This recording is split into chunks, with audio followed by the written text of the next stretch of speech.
middle of our house. We're audio live on that. Okay.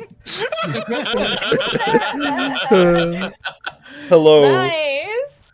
Hello, everyone, and welcome to another episode of Curse of Strahd with these lovely fucking gays. As always, I'm the DM Sif. You're on the channel. You see my name. You know who I am. But I always love introducing these folks. Starting from left to right. Obsidia. Hey everyone, I'm Cydia. I had gum surgery recently, so if I sound weird at any point, it's because of the stitches in my lip. The end. Oh, I play Ravenia.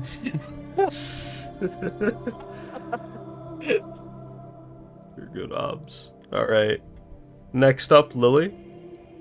Hello, my name's Lily. I do trans things on the internet. I don't know. That's really my entire brand Don't at we this all? point. So, Something was liked and retweeted by Voice Quills. Something. no, it's not retweeted. It was just Oh. liked. Damn. Missed I'm opportunity. not that important yet. But either way, I'm playing Callan. Excited for more D&D. We always are excited for D&D on this lovely Pride Month. Woo Gay Party does gay D&D with gay players. All of my. It's Pride Month. This is when they're at their strongest too. Strahd isn't ready. Mm-hmm. All right. These gays, they're trying to kill me. They're trying to get me to sit in the cuck chair. Oh god. Yeah. All right. Yulia, you next. Yeah, that's me. Hi guys, happy Pride Month. I'm Yulia. I go by Royal Naivete. One day I'll stream, but in the meantime, I'm having such a really good time D&D with these lovely gays. She called us lovely gays. Mm-hmm. All right. Next, Maris, big man. Yeah. So I'm Maris. I play Jericho, everyone's favorite sad, scraggly southern vampire hunting man. And I don't make content right now. Been a little busy IRL, but I'm hoping to have a return in a few weeks. As always, their socials are in the description below. Please, for the love of God, like if you haven't looked at them yet, you probably have, but you should. Please look at them. I love them. They're great. They're amazing. Really quick before we do the recap and stuff, I forgot to. So I didn't. So I showed this off on Discord and stuff, and in I think just Discord. But I redrew one of the NPCs so far, but I haven't actually updated their look in game, so I'm just gonna show that on the recording right now. Joe Redux. Let me just turn off the player slides. Yeah, there he goes. So yeah, he's the thumbnail for last session too. A very good starting image for wherever the hell it is you guys are now. Joe Deadman. Mm-hmm. Joe Deadman. Anyways, last time on Curse of Strahd, would anybody like to recap what you all did last session? Sure. From memory, last session we sort of just kind of found ourselves waking up in the horrifying lands that we now find ourselves.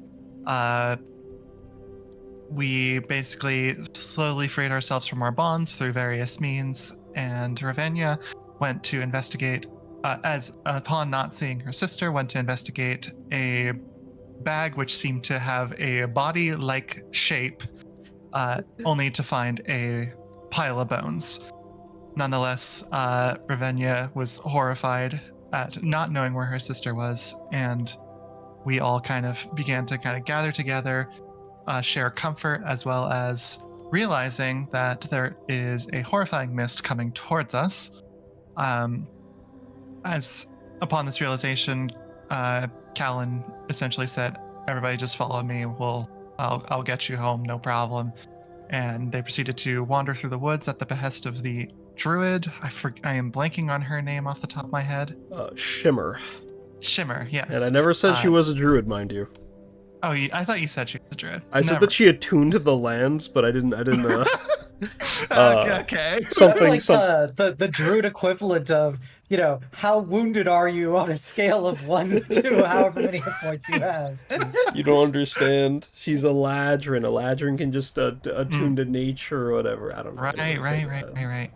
But we found ourselves wandering to I believe, a cliffside, which had a scary-looking house up in which we tended to wounds and introduced ourselves to other companions for spending the night, just making sure that nothing bad happens. Upon waking up, we found that 2 people were missing, Shimmer and our lovely Skellebum friend.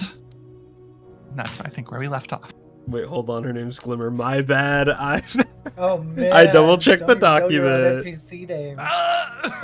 I've been fighting with. I've been fighting my demons. All right. Okay.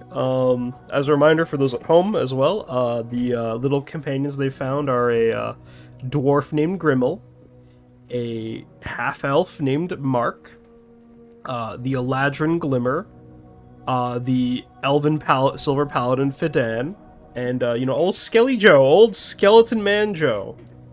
Of them all, who are missing? The skeleton and Glimmer. Yes. Mm-hmm.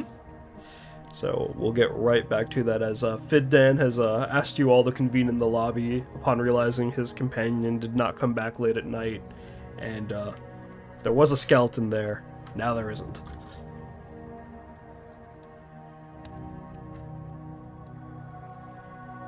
Okay, should we all go together or should we split up? How's this looking?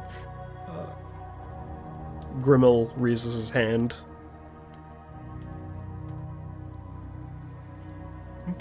Please, by all means.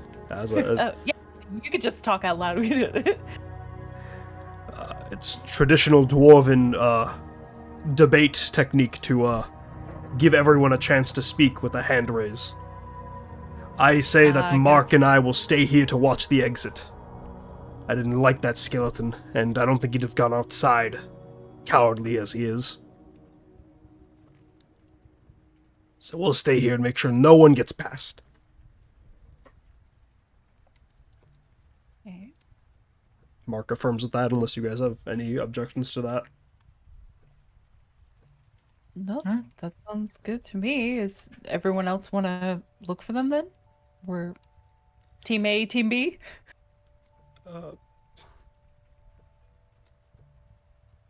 Fidan Do will... you- Oh, go ahead. Sorry. You can go. No, you go. You go.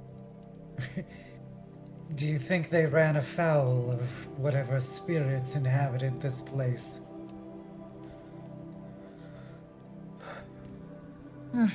It is possible, but I would wager that perhaps they just got distracted by something, but either way, good to check.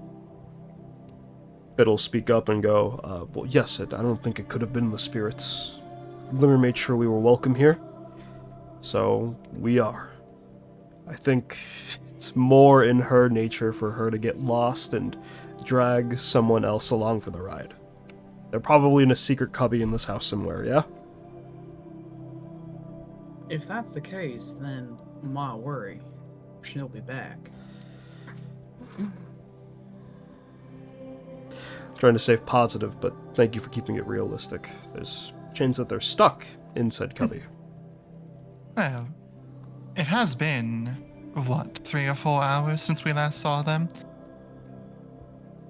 Fair to say that something in their situation has changed compared to what we would have assumed it to be. Lily, did last session, or you didn't share this now, did you guys, mention that you heard Glimmer saying that she needed to go use the bathroom? I don't know if we've mentioned it, but that's what I'm basing my previous statement off of. Got it. So I'll just treat it as if everyone knows. Sure. Okay. Now all of China knows she had to pee. Go piss, girl. Integral lore, keep that in the notes. Potty No. break mandatory. Write that down. Write that down. Write that down. Alright. Okay. Well, I mean, this house can't be too big, right? Maybe we could just call out to them and see if they can hear us. By all means, feel free to try. Okay. Yeah.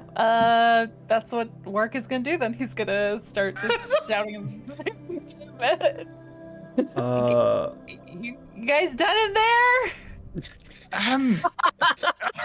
Not to doubt your capabilities of screaming, but if there is a negative force up there, I don't know if exactly we should be shouting in order to bring more attention to us. If there's something up there, it already knows. Let's just go. You are right. We have been here all night, so. I find it, to be honest, I am ashamed to admit, but I am very curious to see what is in this house. We stayed here for only the first floor. It seemed as though there were 3 or 4 from the outside. Be a shame not to at least look, right? Perhaps whoever kidnapped us the first time has agents lurking here as well. Maybe our captors here themselves. That would be awfully convenient. It's quite like Why a... would they? Sorry. No, why would they? But why wouldn't they already show themselves though? I mean, we've been here for a while. Yes, but there are also many of us. Perhaps it's easier to strike out a few at a time. Pretty Yeah. cowardly, but okay.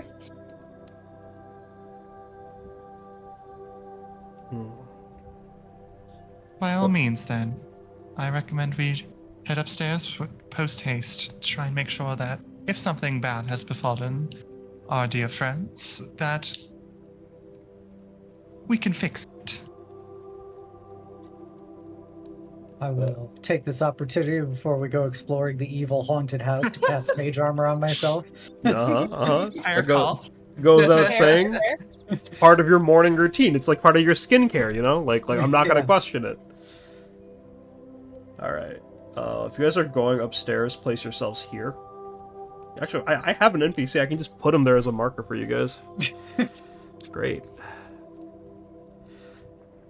As you walk up the winding hall of stairs, you guys are greeted with a, hold on, where is this? This is a, small hallway adorned with knights and armaments along the walls, all leading towards a mantle in the center of the room, above which is a framed portrait of a rather... It's very weird to say noble or wealthy family since you're all from different planes where economy and cultures are different, but you can tell given the shine and sheen of their outfits in the painting, despite the dusty frame that adorns it, that that family's probably the family that owns, or at least owned, this home at some point.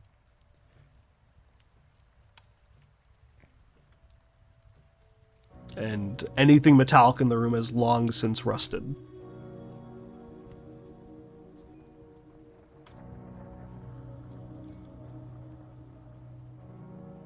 Now I feel kind of bad loitering in here, especially if this place belonged to someone else.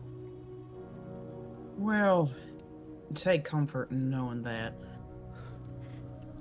I don't think what we did was technically trespass, and anyone who lived here is long since abandoned it by the look of things. Do the people in the picture, is there like, I think the spirits that Glimmer said was a little boy and a little girl? Yes, yeah, actually, yeah. So in the picture is a singular man, much older, sitting in the main seat. Behind him, a tall, elegant woman. At his sides of the chair are 2 children. One is about maybe like end of elementary school, start of middle school, like young girl. She's dressed rather elegantly and is front facing. and to the man's other side is a small toddler boy who is trying his absolute best to hide in a portrait, as weird as it is to say it.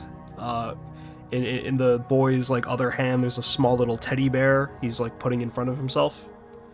And in the father's arms is what looks to be a swaddling babe. The baby's face has not been painted in, but it's like cloth wrapped around a baby in his lap. Well, if we wish to put some correlation here, then presumably the two children that are in this picture are likely the spirits still inhabiting this place, which leads to the question of what happened to their parents and to the baby.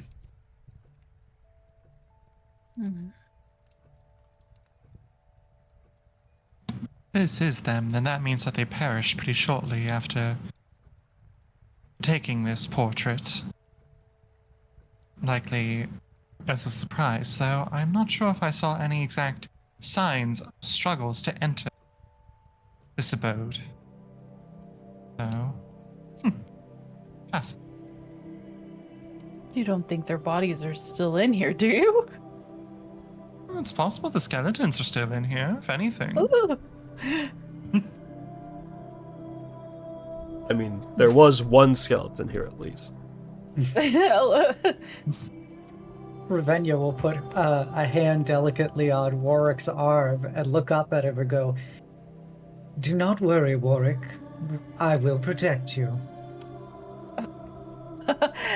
That's really kind of you. I mean, I feel like I should be doing that to you, but death and it kind of rubs me the wrong way. Just I don't know. I get the heebie-jeebies. Superstitious? Not really. Just not a big fan of it, you know. Fair I don't enough. think most people are. Exactly why it's strange that all of you are not reacting the same way. Spirits are not unheard of where I'm from. We have people who deal with them on a regular basis, so it's one of the insecurities of life, but society has grown to be able to compensate for it. For myself, it's less so that I'm inclined to spirits and more so that I'm used to being around those who are no longer with us, so.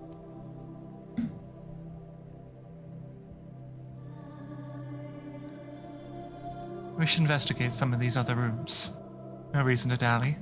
Right, so this is a full house. Whatever room you'd like to investigate, feel free to. These little like white squares are doors, so you can move through those. But if you see a room surrounded on all sides by walls, then it doesn't exist.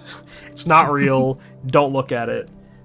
And I look trust for you guys. secret doors. No. I mean, if you want to look for secret doors, go ahead. It's a rich person's house. Like, Yeah, let's go to the evil piano room. oh, Mario 64, Sure. my beloved. All right, Nothing evil about a piano. so you guys are all entering the bottom room.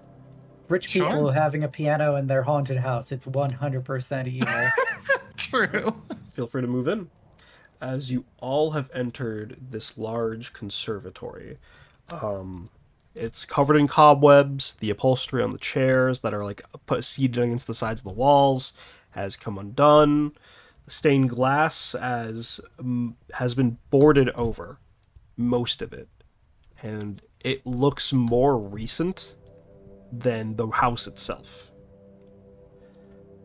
In addition, a harpsichord. It rests in a corner near the fireplace. Is a harp as well. So there's a harp. There's a harpsichord, not a piano. And the mantle. Get it right, people. My bad. I'm correcting it. Pianoforte, perhaps. It does not say. I'm sorry, Lily. I'm really scared to say anything instrument related in front of Lily because I'm gonna get corrected so hard. Harpsichord came first, if you want the older one. Yeah, harpsichord is first, then pianoforte, then piano. Got it. So at the fireplace by the harp, above it is a mantelpiece adorned with alabaster figurines of these beautiful dancers. And the dancers themselves don't seem to have any, or actually, they seem to share appearances to the Vistani that you met at the carnival. At the carnival, you got this feeling that they were like the Vistani that were like inducted, and then the Vistani that were like actually part of the clan or whatever. For the players, it is Romani traveling wear. See-through veils and baggy clothes, castanets, bongos, flutes, and all of these alabaster figurines are painted in a darker gray.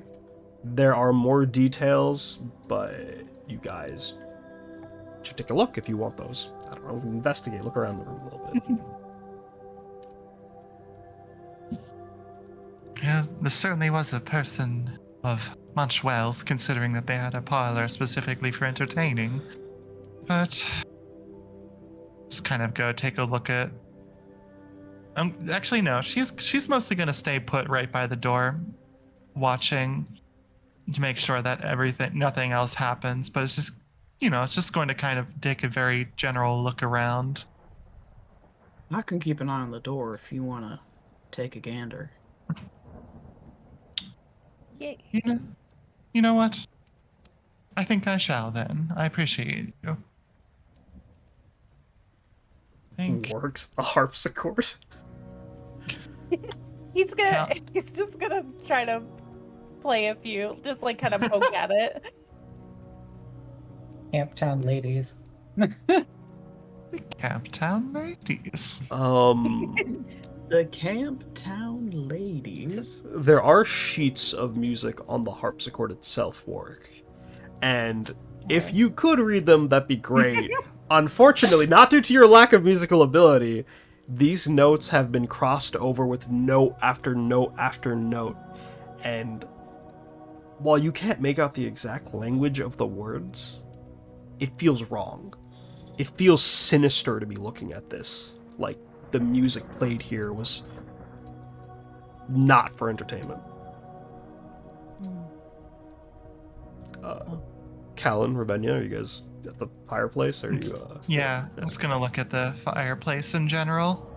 As you approach the fireplace, nothing remains inside of it besides the ashen marks of whatever was used to once fuel it.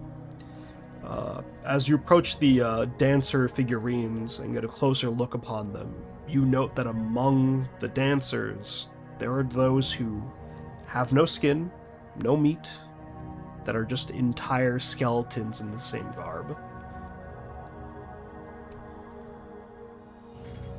So they're skeleton statues? Yeah. There's statues of dancers that are just people, and then statues of dancers that are skeletons.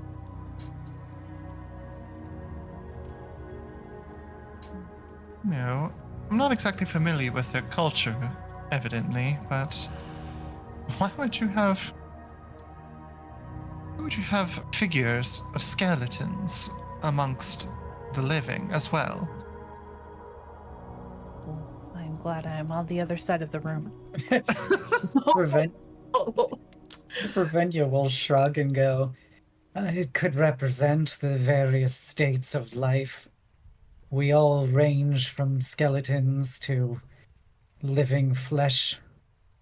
It could be a way of being able to balance the two sides of existence. That's true, but you think that they would, if they were to venerate people on this mantle here, that it would be family members, but these seem to be all folks that are, well, truly have nothing to do with at least the family that we saw out there. Perhaps they were placed then by somebody aside from the family. Oh, go ahead. You finish yours. We discovered this house. We have very likely not been the first. And the spirits did authorize this floor as well as the previous. I would indicate at least some connection that perhaps there is more use here by people that did not originally reside here. Hmm. Can I take a closer look at the skeletons, particularly? By all Do means. any of them remind me of our good old Joe? Aside from the fact that they're skeletons, no. Hmm. These ones, despite Joe being as comical a character as he is, these skeletons are depicted in a much more sinister and yet lively light. Like, they feel more alive and with more activity and focus than Joe ever did in your eyes. In the few hours we knew him. Yeah, the few hours you knew him. I mean, Joe was a pretty chill guy, but these feel like their movements come with a sinister purpose that they, even though they look the same, would be vastly different creatures from whatever Joe was. And upon looking closer, you can tell that at some point, their eye sockets held something. Oh man, It was time if- for the Resident Evil puzzle. No, Yeah, no, yeah, the- Find some for the gems. players, there is Yeah. no socket puzzle. It's just you can see scratch marks along the eyes as if something has been pried out. How tall are they? Each of the figurines vary in size, but you're able to fit, like, you can grab one by the hand and like hold it around, like a small little bust or statue, at most. Like, you know when you go to those like Chinese pawn shops or antique stores where they're like the small little statues in the shelves, like that. Yeah. Alabaster is like it's like a gypsum version of porcelain, if that helps. It's cold to the touch as well.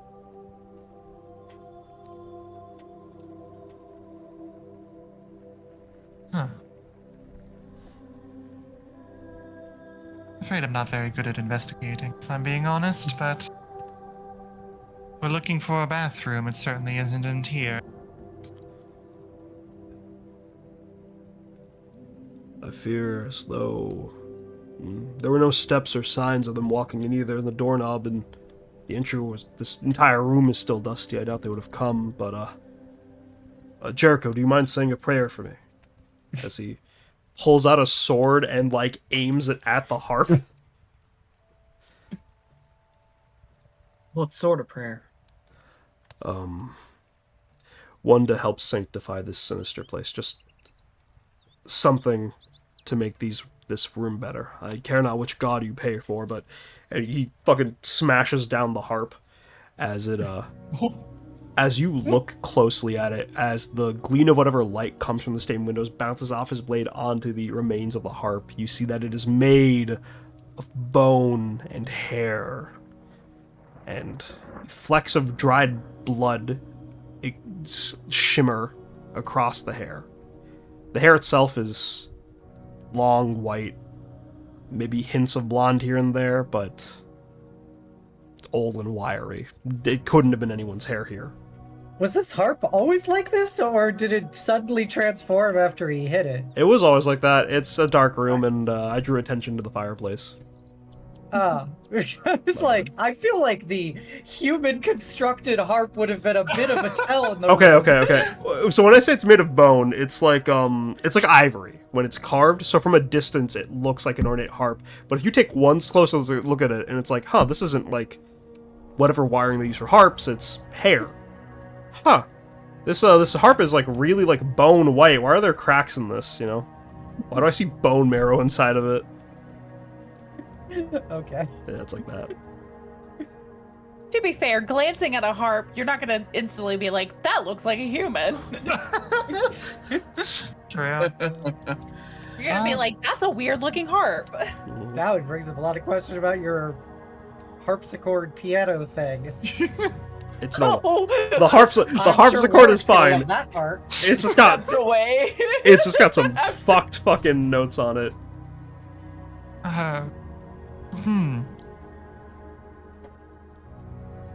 Well, that's strange. Nope, don't like this place anymore. That's not. This room was not used for any kind of entertainment I would want to be a part of. And I don't think we're going to find any clues for our friends in here.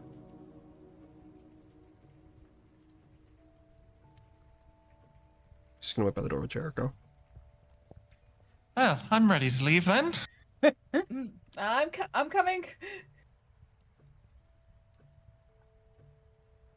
Okay.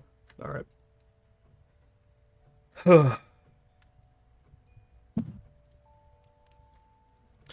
Okay. So you guys have two other doors you haven't gone down. There is also a balcony. Actually, no. Never mind. Wrong notes. But yeah. Hey guys, if you're really in the bathroom, you should really come out now. Well, Nope. Okay. Wart, in Yes. response to that, you hear you guys hear creaking upstairs, and then you hear this door slightly open ajar, like kind of creak very slightly, like it's like a little bit of wind pushing it. Jericho's just going to gently latch on to the nearest person, which so happens to be Jericho. Scooby-Doo moment. He visibly tenses at this, but then he's chill. I'm normal now. All right. So normal. So you guys can go upstairs. There are two other rooms that you can interact with. Let's do this study kind of room. Okay. Feel free to place yourselves inside as you enter a small library. The entire room is this mixture of dark brown mahogany and red velvet drapes and carpeting. The bookshelves go from the floor to the ceiling. There is no better way to put that. It is just filled to the brim of literature.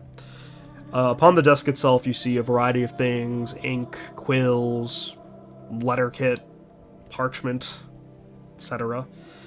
The bookshelves themselves hold books of a variety of topics. Things on history, warfare, even alchemy and other sciences, maybe magic if you look really closely.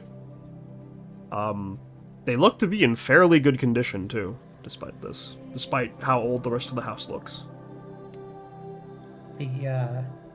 First I'm gonna look at the desk, and then I'm gonna start checking out these history books just to get a vibe of, this place doesn't seem to be from a world or land I know of. Maybe it'll give me some context as to where it is.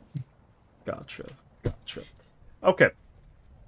So, first off the desk. As you look specifically on the desk, the exact items on it are an oil lamp, a jar of ink, a quill pen, a tinderbox, a letter kit with a red wax candle for, stamping, next to it which is a wooden seal bearing an insignia that looks like a windmill.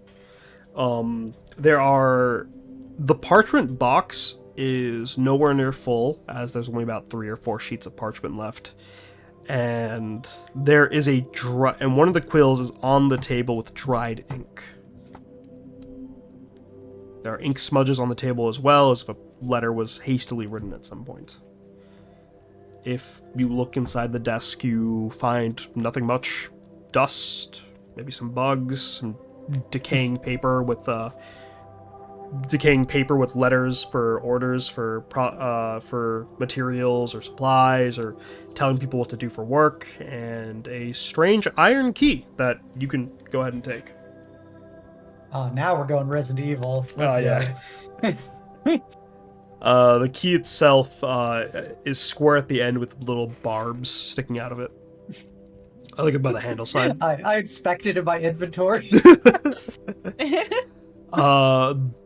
The book that draws your immediate attention, because it describes a place, is a book titled... Alright. Let me come up with a good name for this. I was like, you cleared your throat so epically. The Rise of Barovia. Venya kind of lets out a chuckle at that. She looks at this book. I can probably write out something more coherent later in terms of a passage for the players to have access to, but for now, through a brief flipping through the book, it describes the lands of Barovia before they were settled. It was very, very, very, like, minimal in the presence of civilization. There were a few villages, but it was mostly settled in by druids and the wilds and bandits and berserkers, until the Ravenloft lineage had come to conquer the lands in an effort for a moving front to conquer other lands. It's sort of like this is their one stop before moving on to conquering another nation.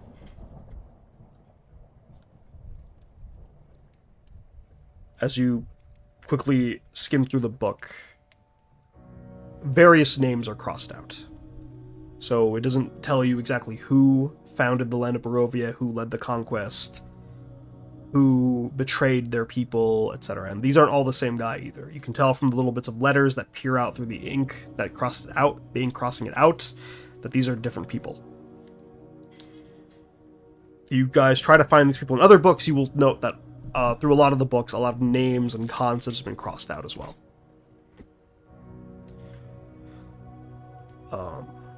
What is the point of having so many books if they're just going to be erased? Well, it seems that whoever resided here clearly has some obvious issues in their lineage. My dear Sif, Yes? do I know what Barovia is? Like I mentioned in the lore thing, you guys can decide if you've heard of Barovia. Yep. In terms of it being, like, for example, bards have gone around telling tales. Maybe if you want, again, your setting, so not entirely sure. But the story of Barovia and the Curse of Strahd can be spread. Adventurers coming to a land ridden with, like, darkness to slay a great evil known as Strahd. And however much you'd like to know is up to your per tale. So if you think that Barovia could have been like a fairy tale or a children's, like, scary story back where you're from, by all means. I'm assuming that's why Ravenia, like, giggled. Yeah, because it's she'll kind of mention it's the books about Barovia, which is frankly ridiculous. The place exists as a fictional setting for radio dramas and other novellas. I'm gonna say Callan is just going to kind of like take a second and just shit. Huh? What happened? What's wrong? I don't think this is a fiction. I believe we are actually in Barovia. Is this something that we're all supposed to be understanding here? Well, maybe you haven't heard of it, but there were songs about a land of darkness named Barovia once, ruled by a madman. In my world, his name was from where I'm from. He was called Darts. He was to be hunted down by these great adventurers. Here's the thing. There are books about Barovia spread across the multiverse. And the one thing that seems to be for sure is that once you enter there is very little ways out aside from dealing with the problems.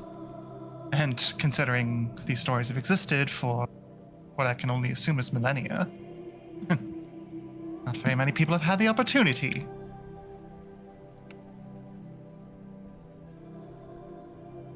Well, let's assume that maybe this is a ploy. Maybe these are just books, and we're doing what our kidnapper wants us to do, manipulating ourselves, gaslighting ourselves, if you would say. In addition, every tale I've heard about Barovia results in the darkness being defeated, right? If those tales are true, and we're following that logic here, then we should not be in Barovia, as it would no longer be, well, Barovia.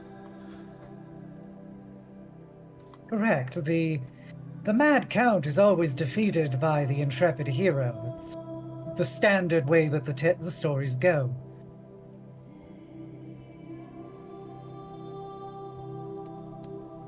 Callan's going to use herself and is going to go out into the hallway and contact the fleet again.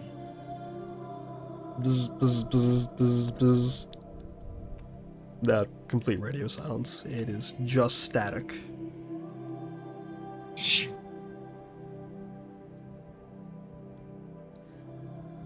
I mean, I would be happy to be proven otherwise, but there's not really ever been a mission where I've not been able to get through to the Citadel. Hmm. Yet here we are, in some unknown dark land, and I'm unable to get through to the Citadel. We could have been trapped. I mean, that trick you did when you were hiding in that vessel of yours earlier, could other people contact their external forces through yours? Maybe we're in a similar situation. Not exactly sure what you mean, but while in there, yes, other folks can be in there. Well, I mean, if, say for instance, I cannot commune with my deity, the Oasis, at the moment, but if I was in your vessel in a normal place, would I be able to commune with my deity inside your vessel?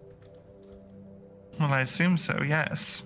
Then let's not draw any hasty... Oh, no, you assume so. Oh, apologies. Not exactly the most doubting woman.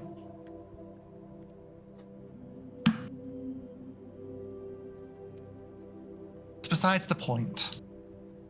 Let's just continue looking around, and we can draw our conclusions based off the evidence. And Jericho, this place, Barovia, it is a fairy tale that people are often told, but it is run by a notorious evil person. One that you might have some friends, or not necessarily friends, some familiarity with, if you catch my drift. I haven't seen a single familiar thing for about 48 hours now. Do you care to elaborate? Well, I believe at least in one of them he is regarded as a vampire. Given your previous statement about trusting vampires being ill-advised, I take it that you have some experience with them. I have enough experience to know that if we're up against is a vampire, then I can handle it. Good. Let's have that in our pocket then. Right? First ingredient of the anti-Strahd protocol is down. Just send Jericho at him. Got it. We got this. Speaking of key parts of this campaign, Warwick, my man, how are you doing? What are you up to?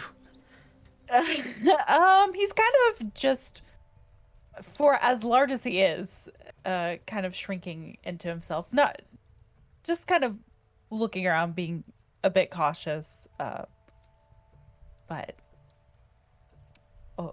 ever on the lookout. Ever on the lookout, but staying nice and low and not trying to think about it, huh? Just happy thoughts. Happy Let thoughts. me double check your wisdom. So you all believe that there's truly a vampire lord who rules this domain still? You know, I do, yes. If this is the Barovia of which we speak. I'm gonna go out on a limb here and make the assumption that wherever y'all are from, you don't have to deal with the vampire menace much, do you? No. No, there's special people who eliminate them before they become a problem. Kind of a rare thing. People who eliminate them like hunters and order? I guess it could be akin to it. They're called ravens, and they each go about eliminating things like them on the various continents.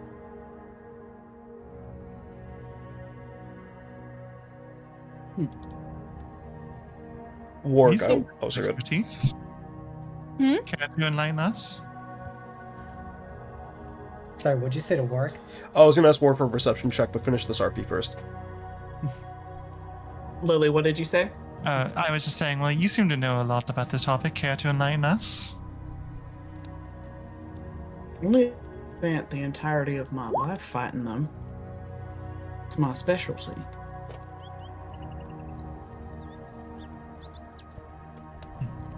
Ravenya's is eyes the- will go a bit wider at that. That is the express purpose of my order, is to liberate humanity.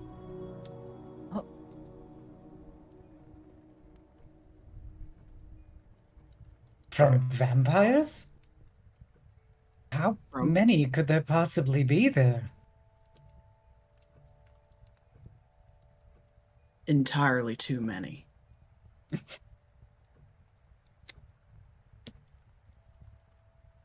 Alright, off that.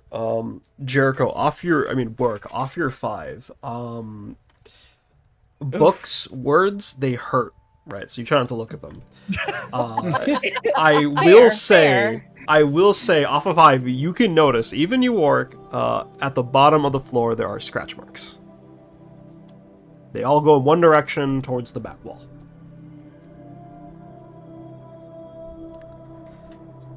Guys, sorry to interrupt the vampire talk. I really want to get back to that because that sounds pretty heavy. But we are looking for our friends, and I am seeing something on the floor that maybe everyone needs to look at. And he's definitely gonna point out the marks.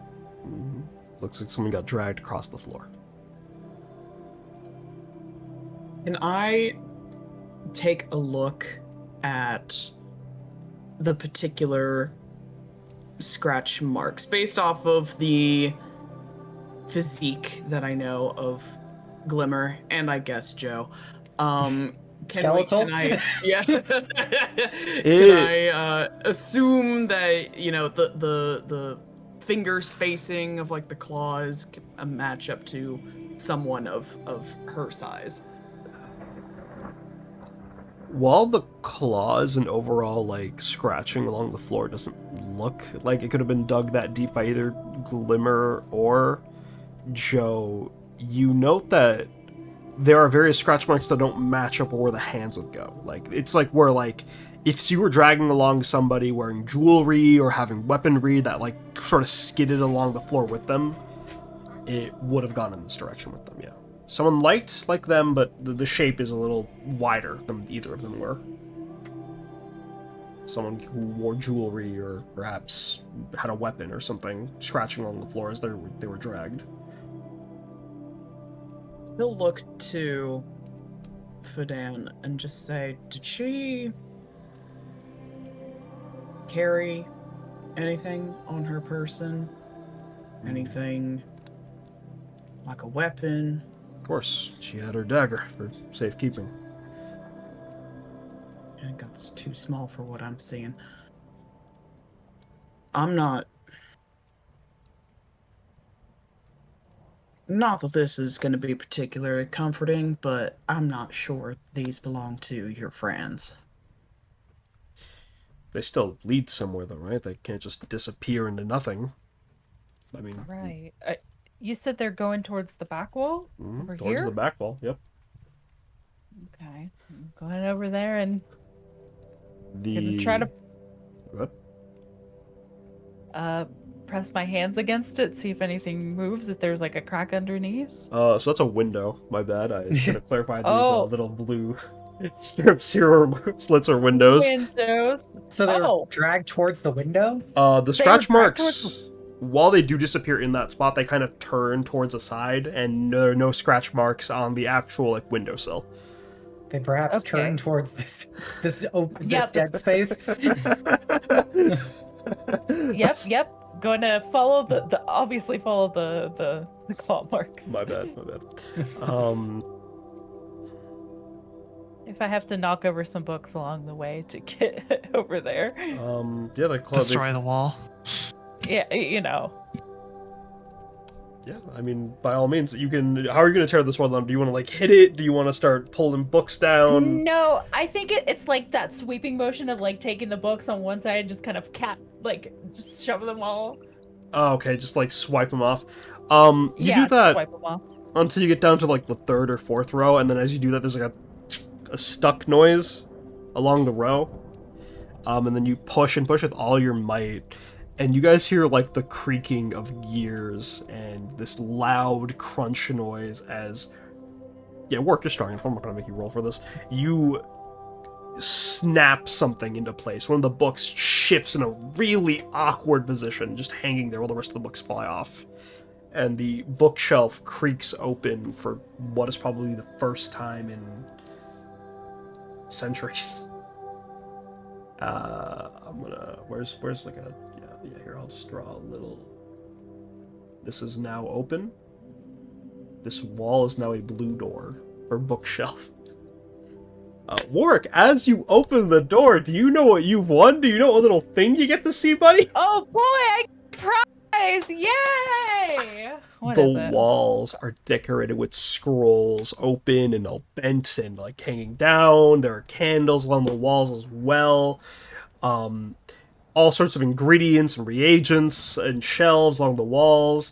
There and over in the back is a singular chest.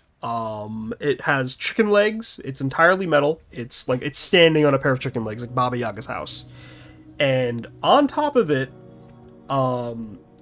is the skeleton of a man dressed in priestly wardrobe. He's wearing the full black and white common Christian priest wear, and he's sort of like impaled on the chest, a singular spike up through him, with a hand at the end of it, a claw, holding a singular letter, bathing in moonlight, the same moonlight bouncing off the cross that the man is wearing.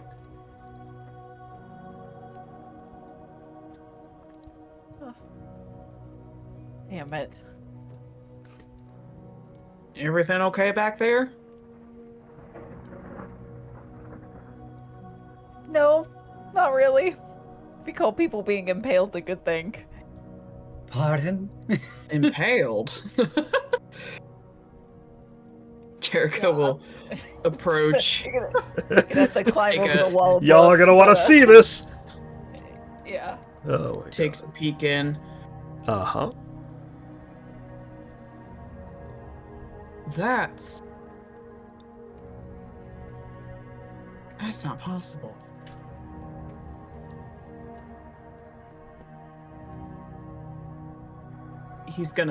Jericho's gonna take very quick note of the religious iconography on this skeleton. Just how is this possible?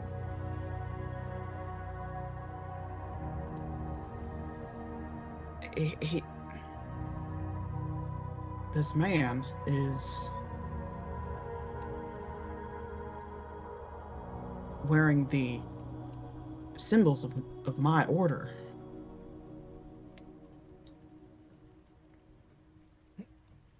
Wait, really? You don't know them, do you? Hard to tell by the state of decay, but Oh, yeah. considering that I only just learned a few days ago that other worlds existed, I find it difficult to believe that the Order of the Brethren has any sort of presence here, of all places.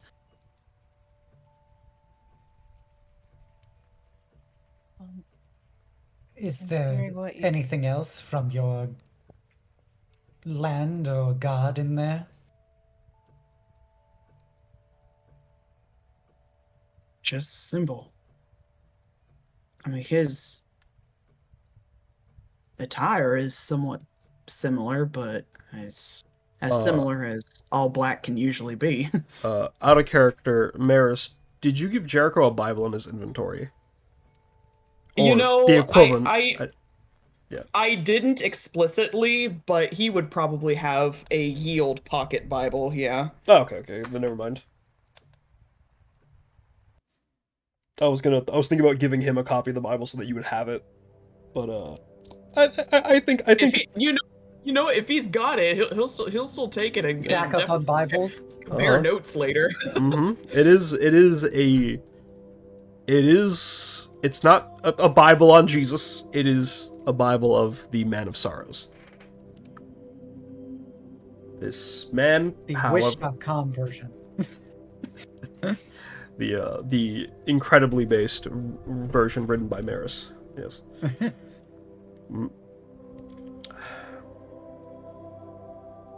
It's... I'd have to take a closer look, but it's even the same text. He's just gonna kneel before the body real quick, cross himself, and just say a silent prayer for this fallen brethren. As Jericho prays, Ravenia will also do a little prayer to the Tetrarchy. Warwick's gonna notice people closing their eyes, and he's just gonna close them. Oh, honey. Oh, baby. Callan will not close her eyes, just kind of watching. As you peer into the room, you can see sinister writing amongst the scrolls as well. More names and concepts crossed out. And since you're the one with your eyes not closed, I'll give you this. There is a quill in the priest's hand in the darkness. Evident, and a piece of paper, a book at the side of it, with its names, with the words being crossed out. And he had a letter in his hand, right?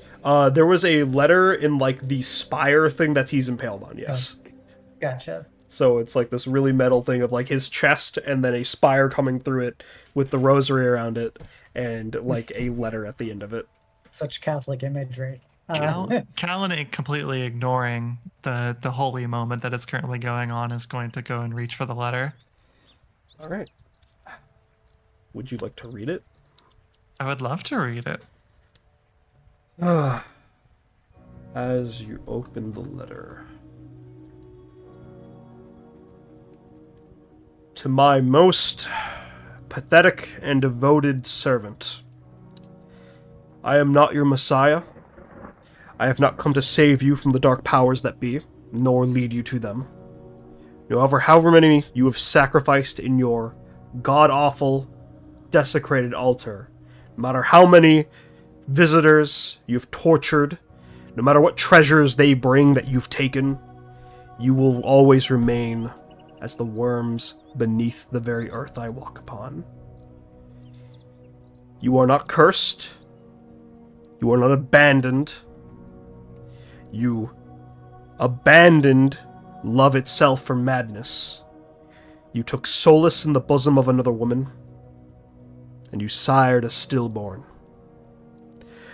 I have nothing to do with the darkness that plagues you, and I have no intention to save you from your own wretchedness. I much prefer watching you wallow in the despair you've dug yourself. Your land, your ancient, your master, and then the name is crossed out.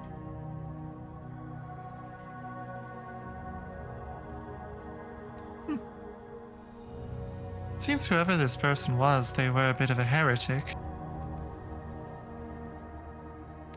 At least heretical to the order. Seems kind of harsh to be saying that you are not allowed to sire or partake in the bosom of another woman. From how that read, I just want to clarify, it's like he cheated on his wife. Okay. Because there was already a woman in that family portrait.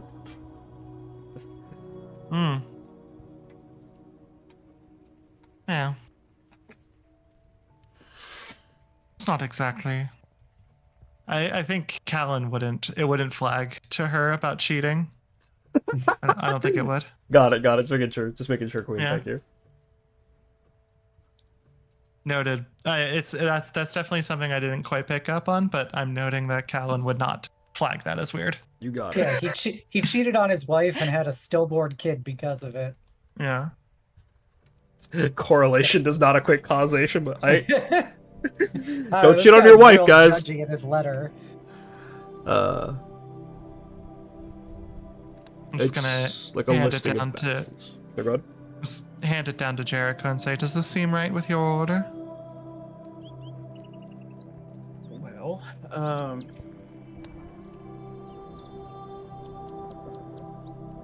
frankly, if one strays from the path of righteousness, then if the Man of Sorrows sees fit, it is within his right to punish the sinner. It seems whoever this priest was the one who was actually punished.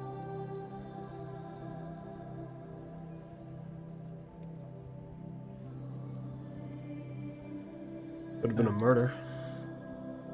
Forced against his will, definitely.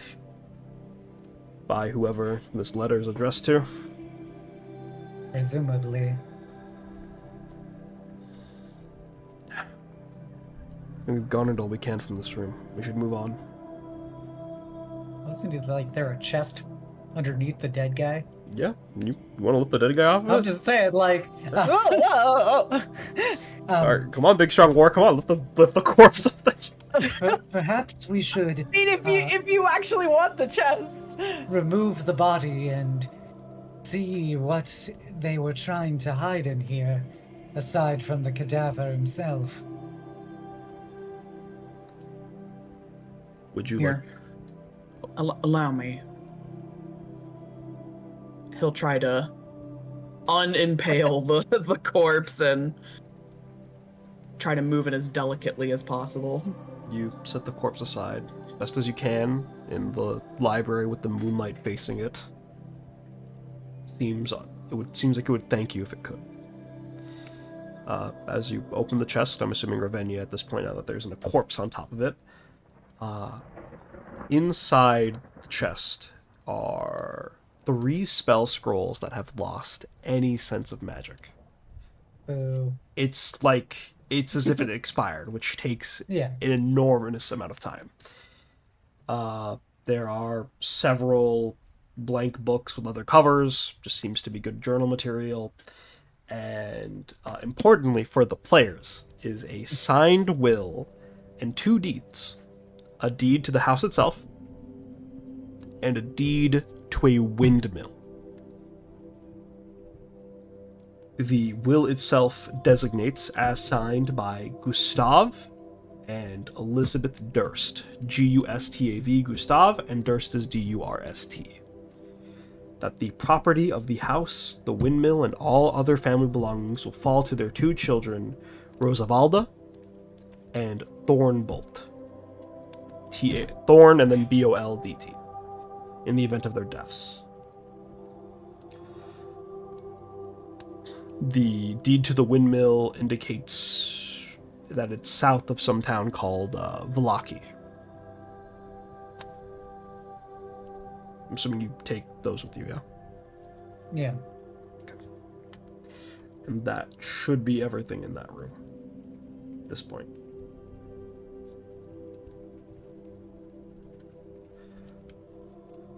Shall we head up?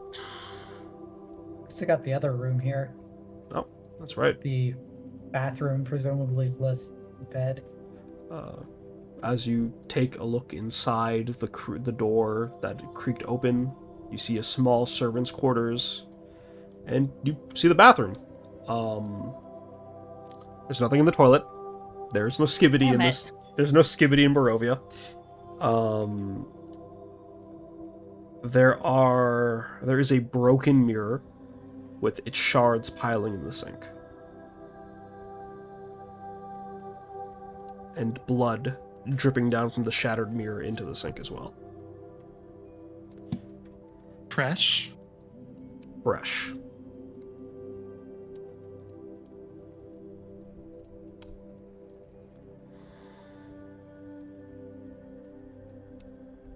Seems the killings here are occurring at quite some distance apart.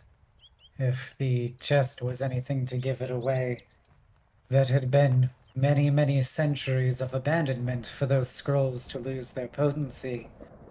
But this blood being fresh would mean either your friends or some other nefarious byproduct of this haunting.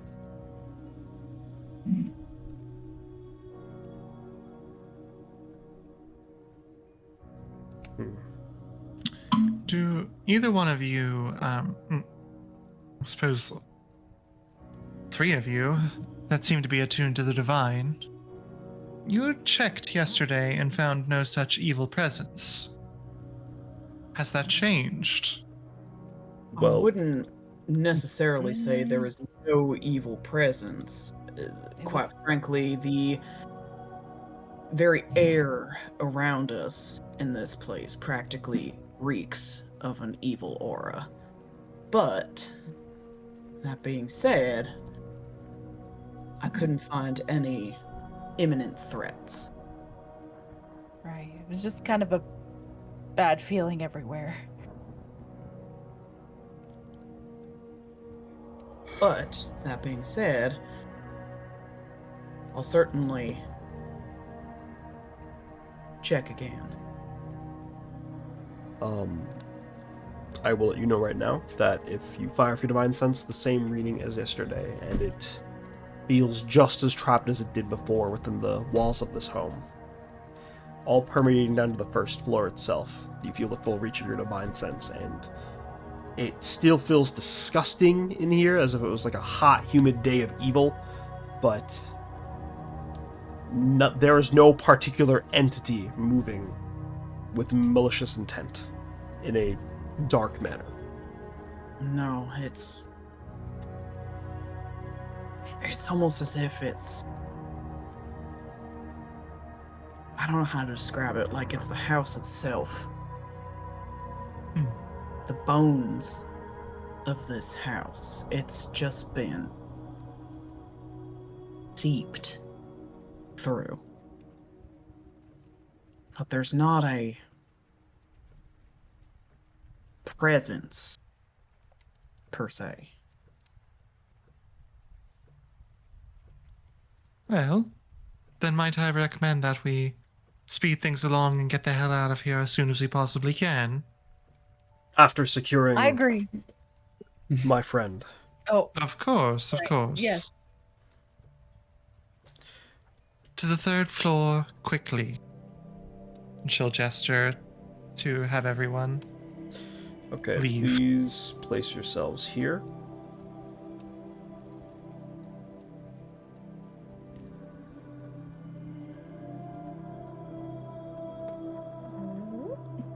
Ooh. As you come now to the 3rd floor, you are greeted with notes. You come to a dusty floor. It's the same situation as one before, adorned with armaments, but instead of multiple suits of armor, you see an individual suit of armor. Instead of candles, there are now 2 oil lamps, with wooden carvings on them of trees, falling leaves, small critters like squirrels and raccoons. And if you look closely at the trees and the dirts in the carving, you see hanging from the trees are these wooden carvings of hung men and women, tiny corpses hanging from them. And from the bottom of where the wooden carvings start from the floor, you see worms bursting from the ground. Carved in, of course. This is all carved. No bugs yet. Yet. Is there any blood on the ground? give me an investigation check, and really quick, is anyone actually next to the animated? Anyone next to the? Next to the animated. Whoops, daisy. I'm Oh! next to the wall. Got him. Is anyone next to the wall? Which The wall? wall with the armor suit. Yes. Oh, I do happen to be right there, so. All right, Jericho. All The right. Suspiciously lively looking armor suit. I will say, as you guys actually reach this floor and Jericho moves back to make room for you all, you hear the armor creak. And Jericho, you go full instinctive battle-ready sense as the armor reaches for its blade. And as it takes its first step off that little podium it's on, that little display, it falls over and cracks apart, revealing cracks, wear and tear, rust, and a broken sword. Seems it's been going through combat for ages. I didn't just imagine that, right? No, it's... Aside from it toppling over, you saw it, like, moving? Not much in the way of wind here. Very likely some form of animated object.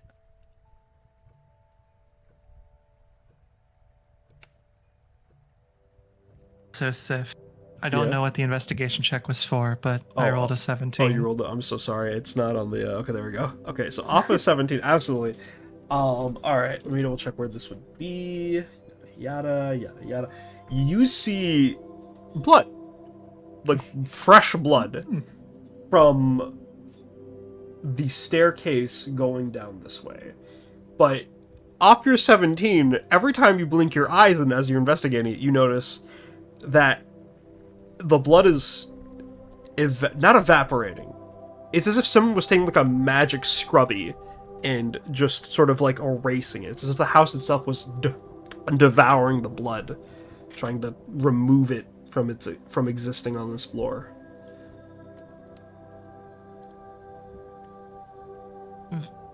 Right. Well, we can't afford to get too distracted here. I think I see the blood going this way, so I'm going this way. She's just going to kind of keep just moving it along as quickly as she can. We're going to open the bottom door, if that's where the blood is leading. Bottom door, by all means.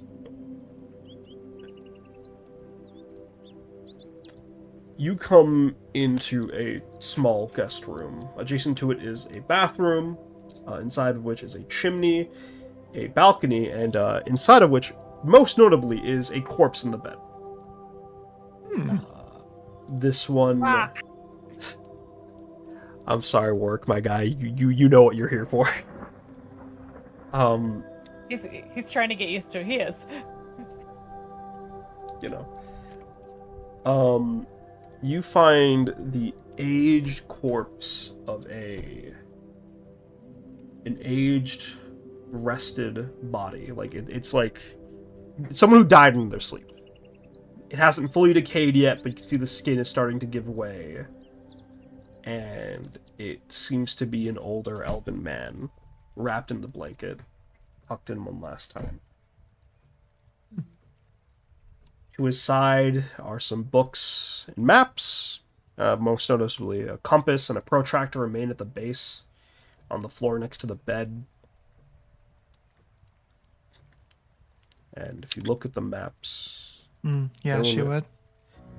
They tell of a land, the world, down at the top being Exandria.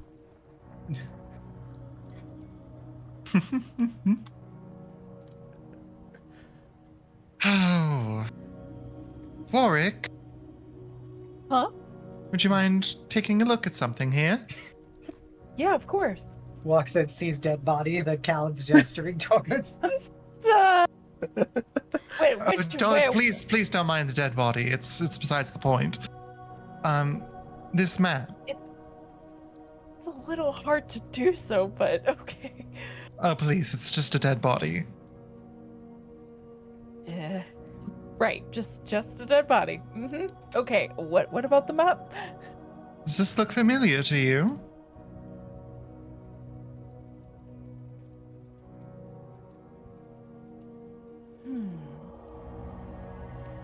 What did the map have on it again? Exandria, Yeah. your Oh, home plane. yeah. It actually looks familiar. I mean, I can't say I've looked at a map in a long time, but the names are familiar. It looks like where I'm from. So it does. But why would it be here? I mean, aren't we in a completely different place? Why would there be a body of a follower of Jericho's order here as well? Point taken. Guess we're not the only visitors then.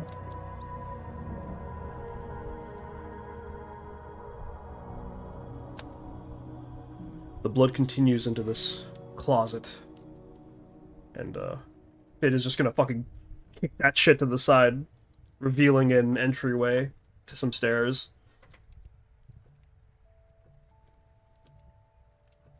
Shall we?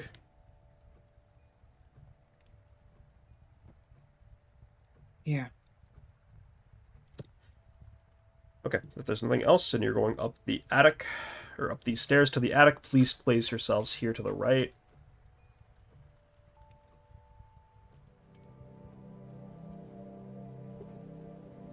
As they're walking up the stairs, I think Jericho is gonna take a moment to stick close to Warwick and just... You okay? Yeah, I'm just not used to this at all. It's Bleeding houses are new for me, too.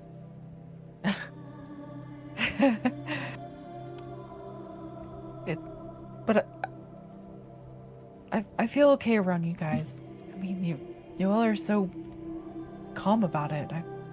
It makes me feel calm too, despite, you know.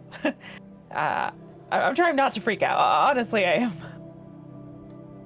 You're not used to death, I take it. I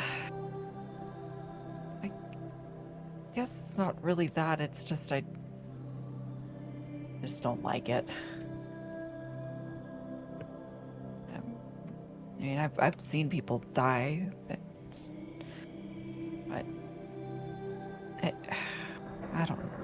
I don't know how to explain it. I just, when you've been around it, you don't like it, right? It just feels a little too close to home.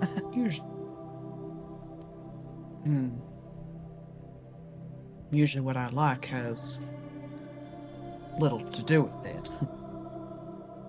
But I kind of assumed, given your fighting skills, you'd be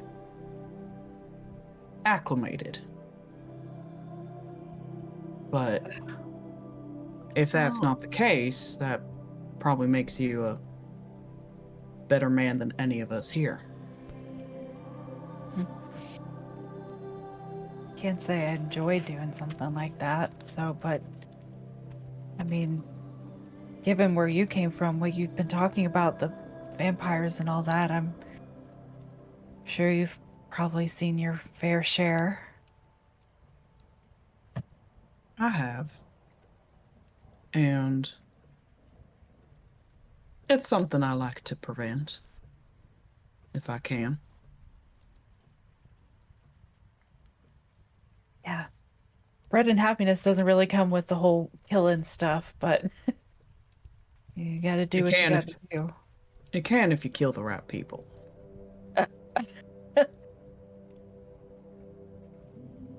Wow, you made me laugh at a place like this. Thanks. It's helped a lot. Thank you. You're welcome. I think he'll kind of subtly nod to Fidan.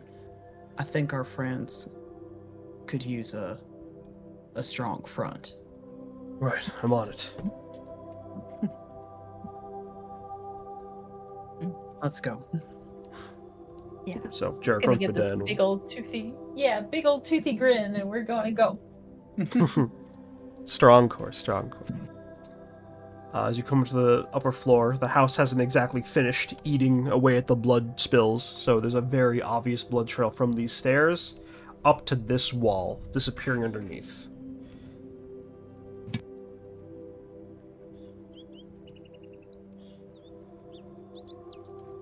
There are some bits of blood speckled against this.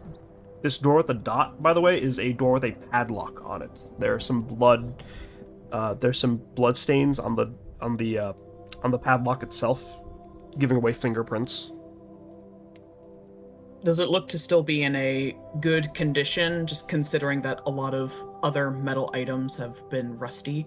It looks, yeah, surprisingly so. It looks entirely intact. It's probably the most reliable metal thing in this house. Based off how the fingerprints are put on, it seems as though someone tried to pull against it to force it open. There's a singular keyhole in it. Someone was here recently. Given the fingerprints, it couldn't have been our friend Joe, and the blood. Maybe it was Glimmer, but why would she... If she was able to walk on her own, why wouldn't she come back to us?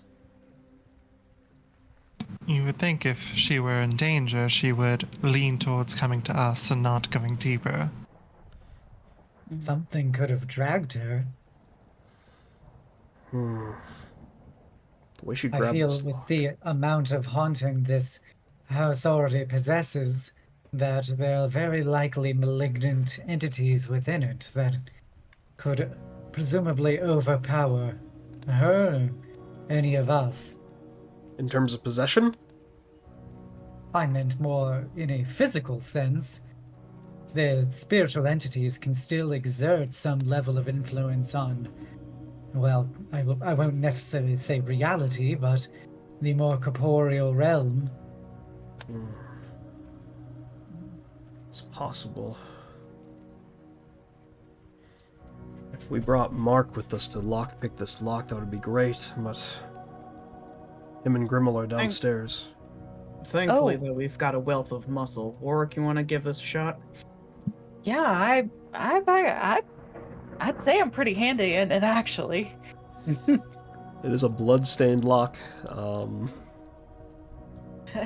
Smash it, smash it. Yeah, smash it with a hammer. Oh yeah, he's got it. It's hammer time. Sure. So I do have some thieves' tools that we've kind of flavored into just a big ol' hammer. Yeah, like a crowbar, you know, like Yeah, as you do. Yeah, They're- just an unnecessarily large thing for trying to pick a lock. So I will let you try to lockpick lawyer, quote unquote, this lock open using your strength modifier. I will say, given the intricacy and the thickness of this lock, it is going to be a higher DC than if you use dexterity. Sure. Okay. Then yeah, I'll go ahead and roll for strength then. This is the lockpicking paladin. And that is an 8. So low. As you rolled place so low. your crowbar in between the bar of the lock and the lock itself, and you push against it, it's almost as if the door itself is fighting back against you. It's as if the shape is entirely unmalleable. And it just stares back at you tauntingly with its singular keyhole.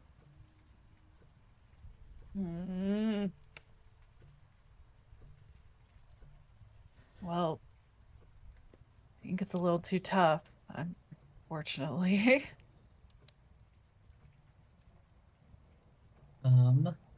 Is the door itself in good condition? Yes. There's bits of dust on the frame, but the door itself is fairly clean, as if it's used often. Can I try and blast the padlock?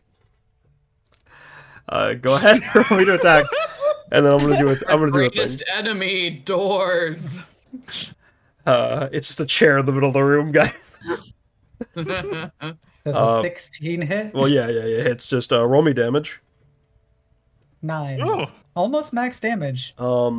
As the dark flames of your firebolt burn away, scorching the lock-in door, it sort of coils around the wood. It sort of wraps around it before dissipating. It's as if you hit like... It feels like you were outside and you hit the outside of the house. Like you're trying to hit the whole thing at once in one small location. The whole thing is taking it. So it's fine. Yeah, it's fine. Okay.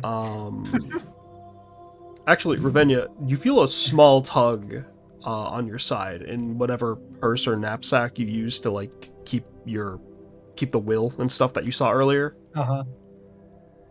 It's just a tug. It's invisible. You don't see it. There's no one there actually tugging you, but you felt a tug at that pouch. Look at the pouch. Oh, the key! We got the fucking key! I forgot about that. Resident Evil foiled again. Alright, I'm gonna try the key. Yeah, you insert the key into the lock, and as you turn it, the barbs of the handle kind of dig into your skin. Not enough to cause you to bleed, but if you really wanted to, you could probably make yourself bleed as it sort of grows out.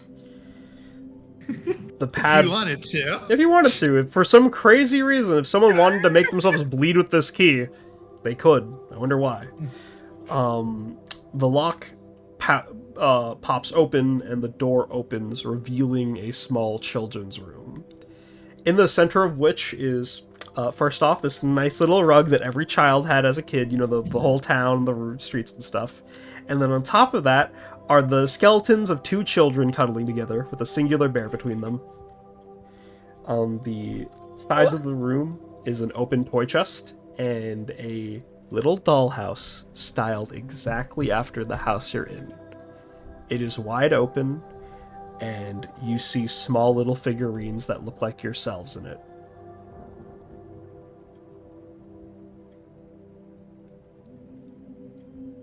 And they're exactly where you are right now. In fact, you see a little Mark and Grimmel figure in the foyer part of the dollhouse.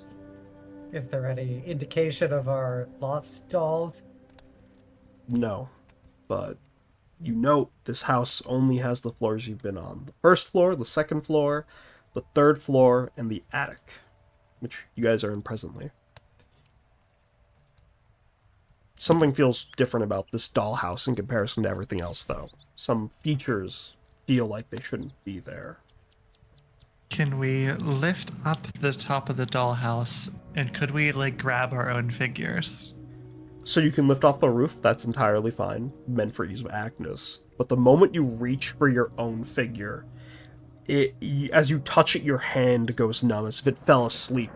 And you see that your hand moves through the figure itself. And you pull your hand back. Huh.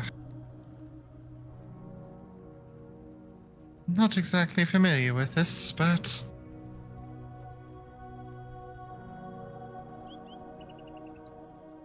There's something strange going on here. And she'll kind of, like, think for a second. And think back to the skeleton figures. Are these roughly the same size as the skeleton figures that were in the conservatory? No. Okay. The skeleton figures in the conservatory, like, they were like statues of skeleton figures. These are like straight up like dead children. I know in your line of work you've definitely seen at least a few. Oh, no, I meant like inside of the dollhouse. Oh, inside of the dollhouse, the figures are much smaller. They're like little pegs. Little wooden pegs. The only likeness Gotcha. really to you guys is their coloring. Go ahead and give me an investigation check since you got your hands already in there. Gotta be a perception check. You know what? Okay, step back and give me a perception check. Sure, how about that? Hell yeah. Much better at that. Come on. Don't fuck it up. 18.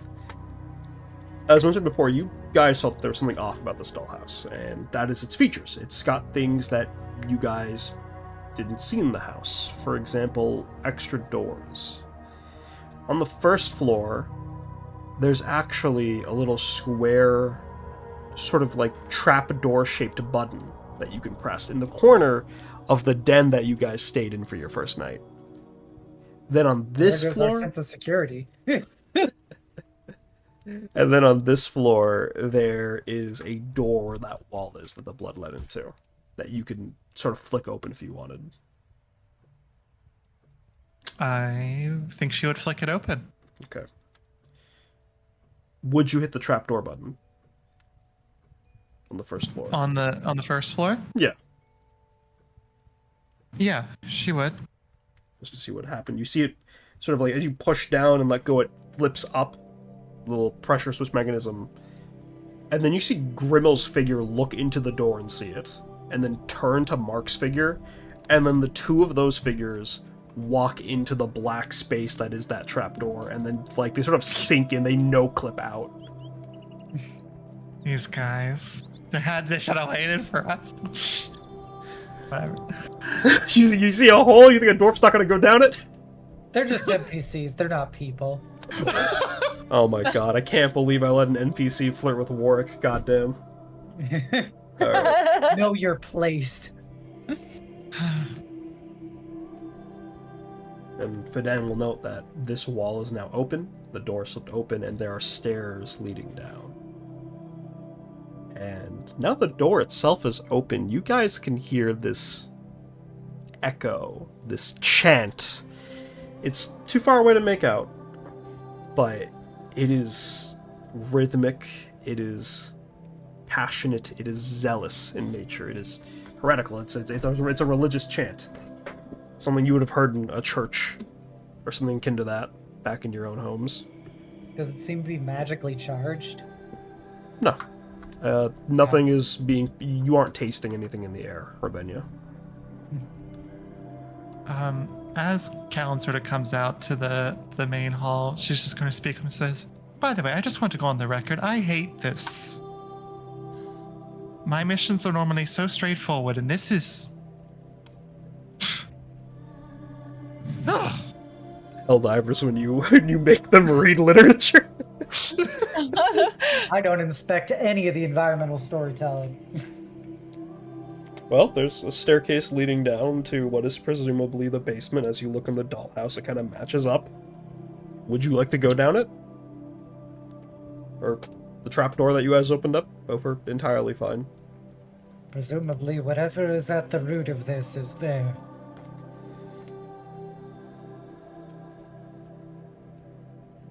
Callan, as you leave there, I'm assuming you guys are going to go downstairs now, yeah? Yeah.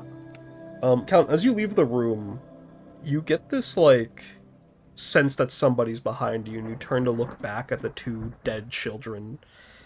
And even though their jaws don't move, you get the sense that they're thankful and telling you to be careful.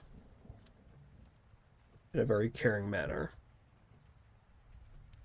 Just going to kind of narrow her brow, look at them, kind of like inquisitively, just shake her head and move on without saying anything.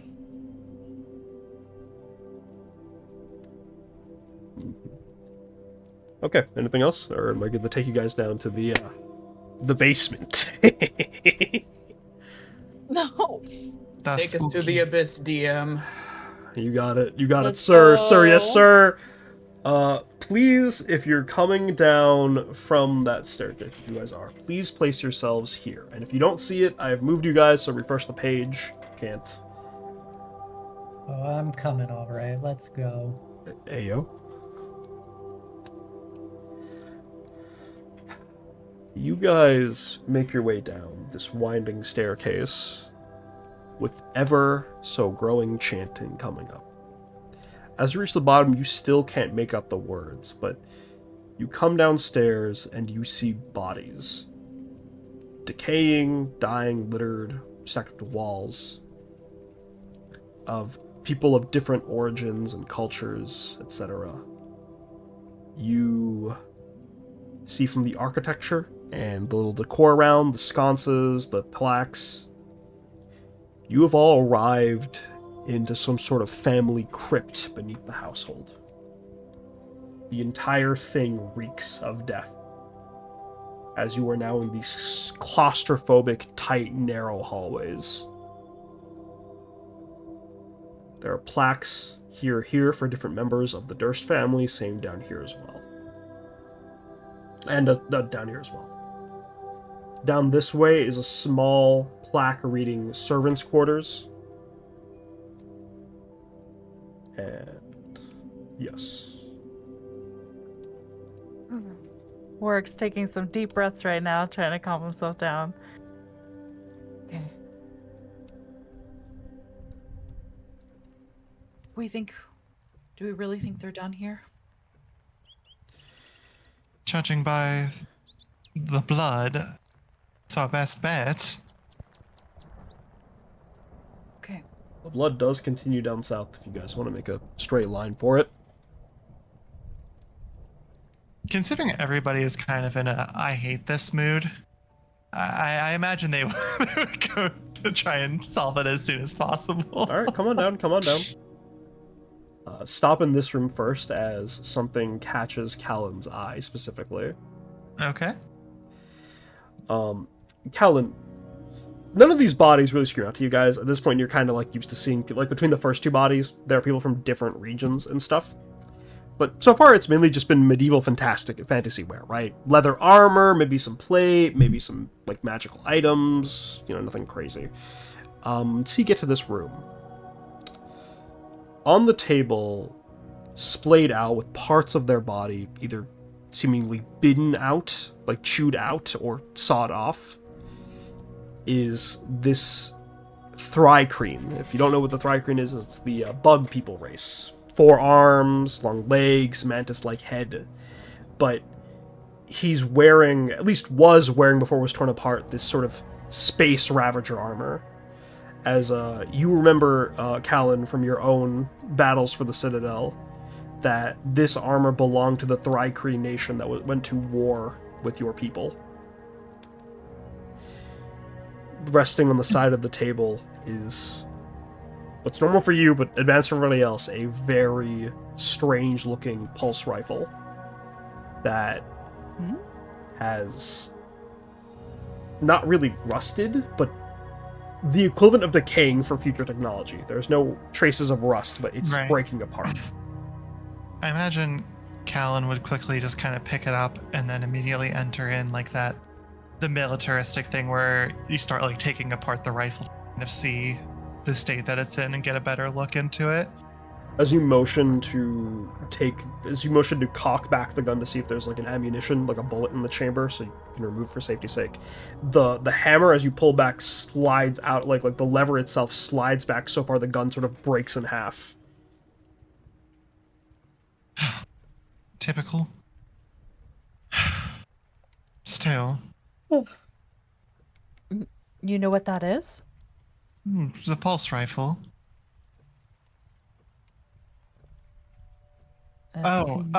We're from your. Assuming that's where you're from. It's a pulse rifle is, well, I don't exactly know how the technology is from where each of you are from, but imagine a little energy blast that's capable of, well, piercing through walls and of course bodies as well. Energy bullets. You do know what bullets are, at least, right? Yes, like firearms. Of course. These ones are hot as the sun and sting like a bastard. Hot as the sun. Vampire slaying. Hot as the sun may be a little bit of a hyperbole, but, roughly in the ballpark of at least 4,000 degrees. I mean, I've heard stories of weapons carrying the heat of the sun. I mean, sounds apt. Suns are much hotter than 3,000. I feel like Really hot. Yeah, I feel like Fid and everyone else who doesn't science is what big number? White hot. Big number. The blood does continue down this way. However, as you guys go down the hallway or look down the hallway, it sort of doubles back. as if it went this way first and then doubled back this way. You can follow it down the way it went to, doubling back, or you could check out its full path. Either works.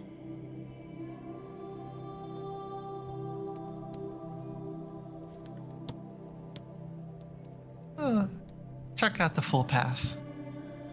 Okay. If there are no objections to that, feel free to place yourselves in this altar room down here to the south. Oh, the one full of skeletons? Yeah. Orc, how you doing, bud?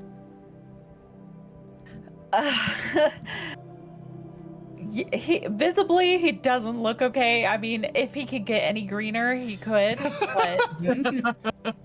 But considering he's already green, but he's not gonna try to make a big deal of it because he's realizing like the seriousness of the situation. And after seeing the two children in the room, he's just kind of gone really quiet by this point. In the center of the room, most notably. Everything else pales in comparison. The corpses of various travelers who were absconded here like you were chained up in various torture rooms, those all pale in comparison to this haunting figure, the statue in the middle of the room, barely lit by candles and incense around it. A tall, mysterious man with long hair, fur over his shoulder, and a beautiful raiment. He's wearing beautiful clothes. And his face, the way the shadows curl along it, looks as though he's looking down upon you, but you can't make out what face he's making looking at you. As you look at the blood, it sort of like you see two handprints on the ground in front of it, as if someone kneeled in front of the statue.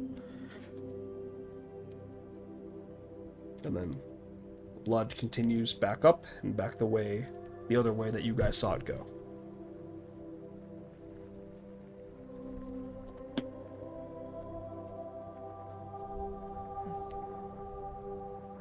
This is horrible. What could do something like this?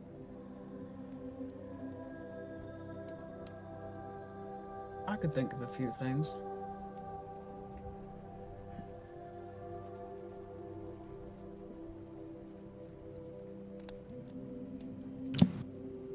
I think this is something a vampire would do. This is exactly something a vampire would do. Really?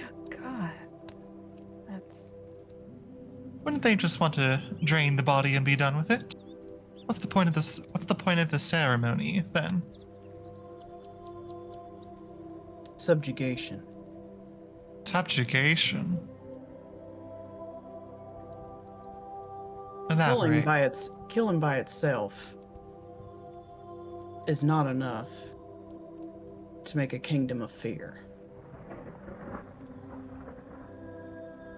It takes a certain amount of malicious showmanship to really make your subjects fear you.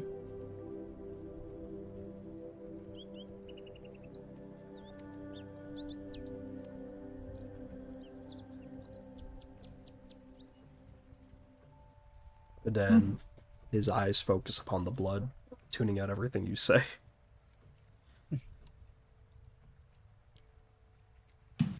She shakes his head and looks back at the party.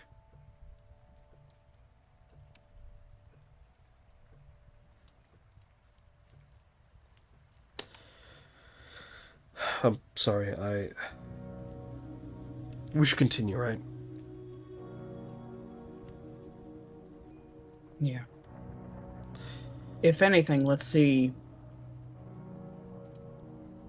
how far along the others got. Actually, and then Benan will point to behind you where there is now a little, like, slit in the wall. It seems as though Mark and Grimmel came this way.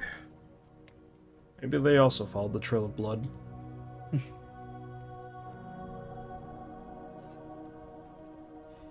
Shall we? Yeah. Mm-hmm. Okay. So we're going to assume that you guys go down the hallway, down these stairs, and down these spookiest stairs, yeah? Philip are No, spooky Spooky stairs. stairs. Each stair spookier than the last. Please place yourselves down south here.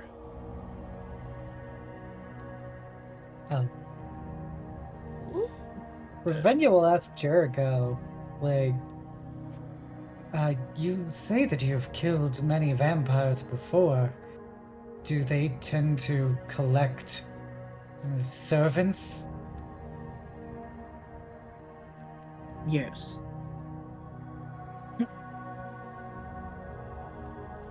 Should we be expecting them to have any guards or followers here? Ordinarily, I would say yes, finding servants or thralls would be expected, but by the state of the house, the state of neglect and decay, I could be wrong, but I don't think we have to worry too much about that.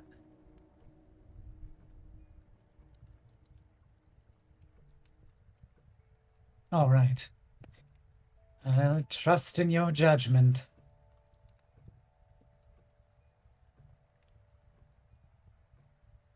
As you guys make your way down these stairs into this large sort of entry hall. Let me double check what it's actually called. This reliquary with various figures and statues along the walls. You see Grimmel waiting in a corner, watching Mark attempt to sort of unlock this mechanism, this sort of winch system that is connected to this aqueduct down here. When you look past the gate itself, you see footsteps of blood leading into the water.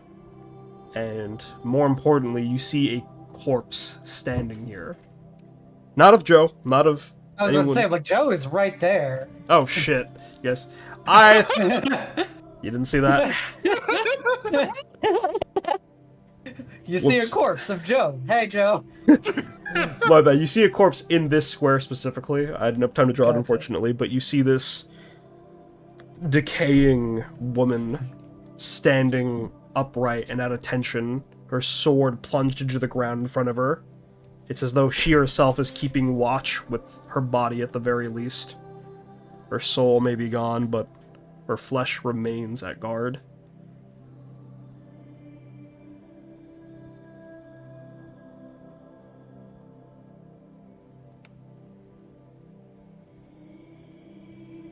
Anything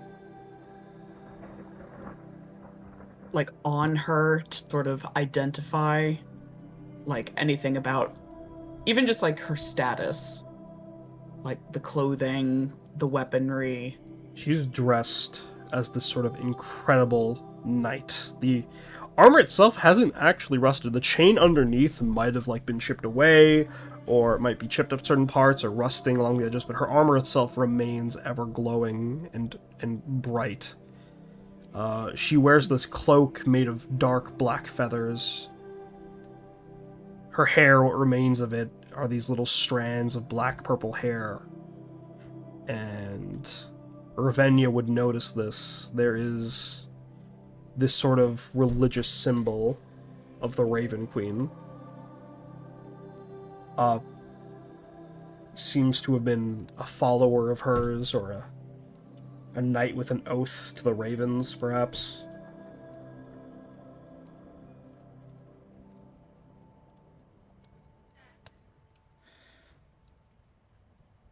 Grimmel sees you guys coming and goes, "Ah!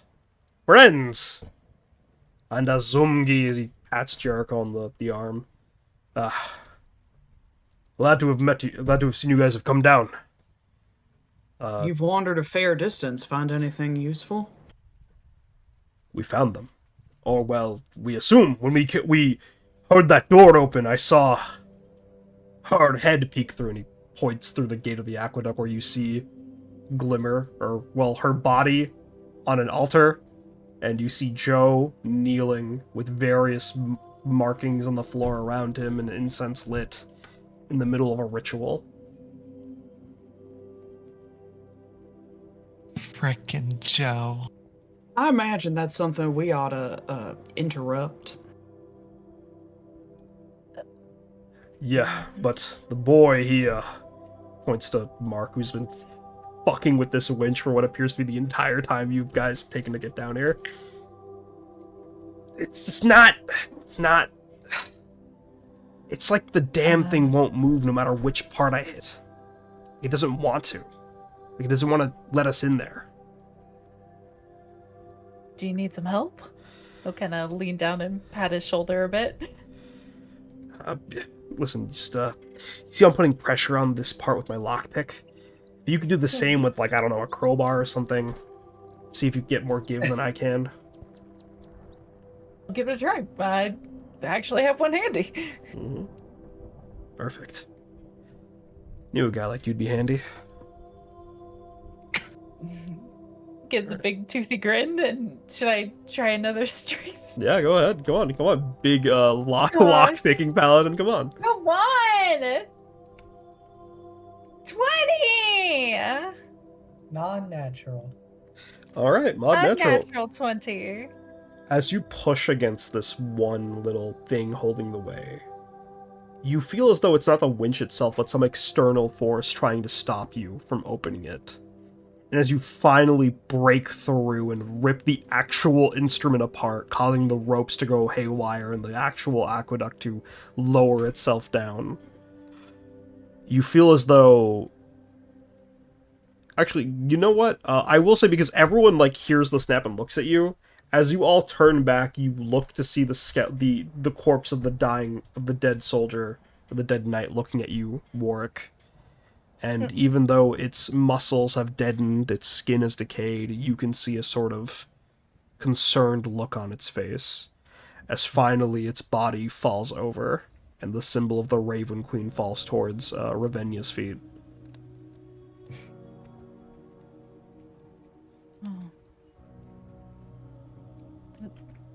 The skeleton looks sad. Do you think it actually wants us to go in there?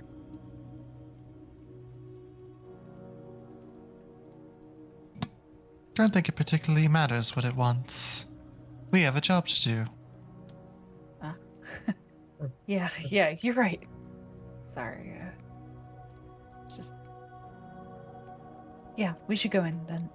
So, how should we Ravenia approach will pick up this? the symbol that is so clearly falling towards her. Mm-hmm. It's almost as if the corpse itself sort of like chucked it in a direction of familiarity. Anyways, right, so Fidan will stop you guys. Hold on, we need to figure out what we're doing first, right? Are we just gonna walk in there and interrupt whatever's going on? I mean, we should. I want to get her out, but you all seem to have cooler heads about things than I do. Is there a way you would rather go about this?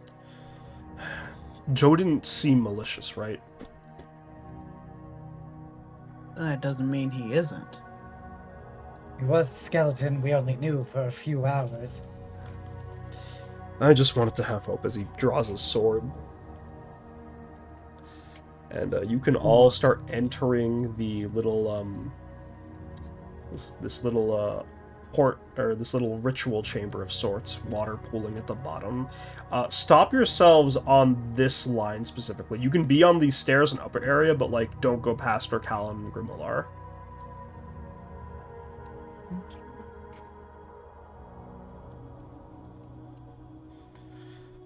As you guys step in, yeah, Mark should be, like, here. As you guys step into the actual chamber and begin to see the water, like, sort of, like, the water level is high enough that it's, like, covering your feet, but it's not crawling up you. You look down to see various corpse parts. Bones, sinew, the dirty brown, muddy red water beneath you.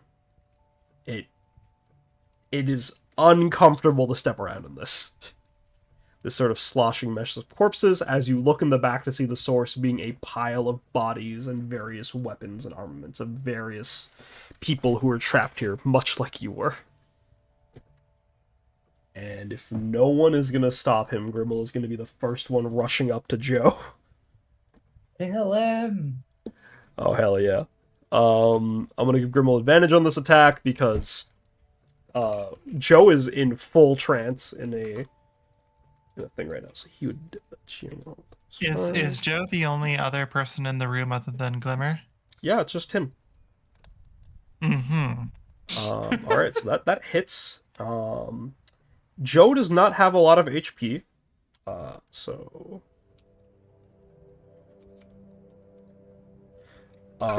Alright. Joe's head comes flying off. Yeah, but that's not that big a deal. He is a skeleton who is Yeah. disassembled all the time. That is his gimmick. And his skull, comically, much like how you met him, flies towards Warwick. And bounces off your chest and onto these steps in front of you. As if this thing had eyes, they would have popped open as the head now has a realization. Guys, what's going on? Where's my body? I was trying to help. Currently in a bloody ritual circle. As you all look up at his skeleton body, as a skeletal body falls over to the side into a little pile. Grimmel steps over it and tries to pull Glimmer off the altar as Joe screams one final no. Glimmer's eyes pop wide open, but instead of glowing the initial green, the initial yellow that you saw in her eyes, they are a bright red. Her white pupils give way for the purplish blacks. That chanting that you guys heard coming down suddenly becomes insanely loud, as if you were next to like the stereo itself. As you all hear the words repeated over and over, "He is the ancient. He is the land." Glimmer has a twisted smile on her face as she grabs Grimmel by the neck and drains the life out of him. At this moment, as Grimmel's body falls over, you see the corpse parts, the various corpses sort of finagle and rise up from the water, rumbling in the ground beneath you as you try to catch your balance. Feet, hands, limbs, heads, torsos rush past your legs and from the pile in the back, forming this shambling mound of body parts of different adventurers, different travelers, different people who were trapped here. And emerging from that pile is Glimmer's laughing body looking down at you all. And with that, we are going to roll initiative. Okay. Mm-hmm.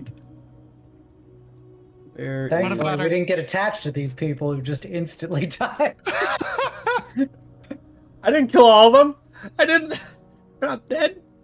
Oh, I got a 4. Oof, and you just cleared out the entire initiative. I'll add it. It was my B. Oh, and then I'll get the combat music out too after combat's set up. Hold on. So that is a 4.12. Thank you for entering that in. Warwick got a 10.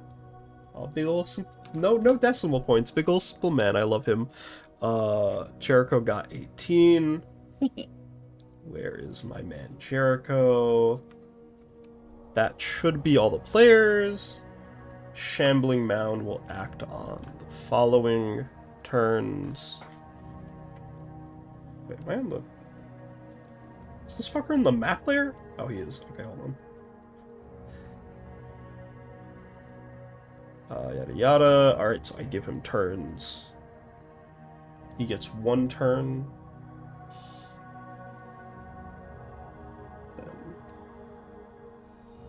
There. Now I'll roll for your your 2 NPCs because DM couldn't be asked to deal with 4. DM that. So, oh, yeah, something something rogue, something something, and then yeah, fitting something something paladin, something something. All right. Let me get the music out for you guys. This soundtrack's actually from like from this like fan compilation I found on the Reddit for Curse of Strahd from different people, so I don't know who to thank for this, but thank you Curse of Strahd subreddit for being an amazing resource in general. I'm gonna go ahead and start playing that music now in the recording. I'm just gonna make sure it's not too loud.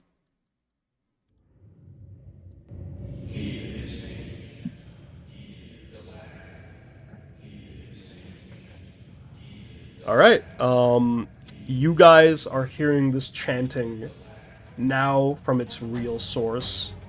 The various heads of the corpses, their mouths individually, some without, some with the full face, some without, start chanting, "He is the ancient, he is the land." The very same land that poor old Glimmer channeled in order to find you guys this place to stay in. Starting us off, Mark. Seeing Grimmel being immediately killed and made part of this, seeing his once protector and comrade now part of this shambling mess, Mark is going to book it, and he just runs out. He takes one look at all of you, one longer look at Warwick's back, and before you notice it, you just hear a few splashes of water as he's no longer behind you all. Alright. Oh. Big man Jericho. Oh, what's up with you? Well, I ain't no coward, so Woo! take one look at that big old congealed mess, and I'm gonna use my bonus action to cast Compelled Duel on it. Okay, that's a wisdom Mama save, didn't right? raise no bitch. That is a wisdom save. You got it, boss. Yes, sir, yes, sir. Wisdom save. That is a... You guys can see that, right? Oh, no, you can't. No. He rolled a natural 20. A natural 20? Oh, damn. Let me get those out now before, I get to do damage. Alright, so he does not fall under your spell's control. Big oof. Big oof. Alright. So, in that case, I'm going to stand in front of everybody, use my action to strike it with my longsword. However, I'm gonna make this... I think I can do this. Yeah. It doesn't require a bonus action or anything, but I'm gonna use my Knight of the Sword feat. Ooh, he's got feet? I do got a feat. Hey, feet. Yo, feet picks. Let's go. So first I'm gonna try to hit it first and foremost. So that's an 18 to hit. Okay, that hits. Yep. Show me damage. 11. Okay. And go ahead and make me another wisdom. Oh no. Okay. Understood, mister. DC, That is a 12. Hang on, I gotta do math. Oh no. 12. If it's the Plus same spell the- save D as your other one, it would be 12.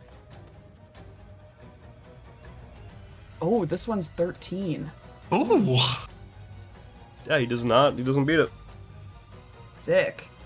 I think I did that right because it's 8 plus proficiency bonus plus the ability modifier of the score increased by this. Oh no, never mind. It is 12. All right, he meets your So DC. he meets it, beats it. Cranberries. Womp womp. So on a successful save, target has disadvantage on the next attack roll it makes. Yeah, so it's not frightened of me, but it still has disadvantage on its next attack roll. Got it. I'll mark him that as a reminder. Disadvantage on next attack roll. We'll make that yellow. Okay, is that all you're doing? That is it. Okay. You're up, Kellen. All right. So, just kind of taking a deep breath, being like, okay, this is what I know how to do. She is going to take a second. Once again, is going to tap the medallion, and as she does so, just like her entire body becomes engulfed in that same whitish flame that she had before. As you sort of see towards your feet, the water that was surrounding her is kind of been replaced by almost like a barrier of herself. Mhm. She'll just kind of immediately just charge up and give it a nice little swingy swing. Okay. Roll the hit. Blah. Okay. Natural Good 20. I start. see you've Let's go! I see you swapped to That is a Yeah. halberd, right? I'm not going It crazy. is a halberd, yeah. Mhm, Yeah. mhm. Okay. I realized if there's something else that costs bonus actions and I forgot about it in the first place, so Don't worry about it. I mean, it's not like Yeah. every turn you're burning the same bonus action, right? So go ahead and Yeah. roll me damage. Okay.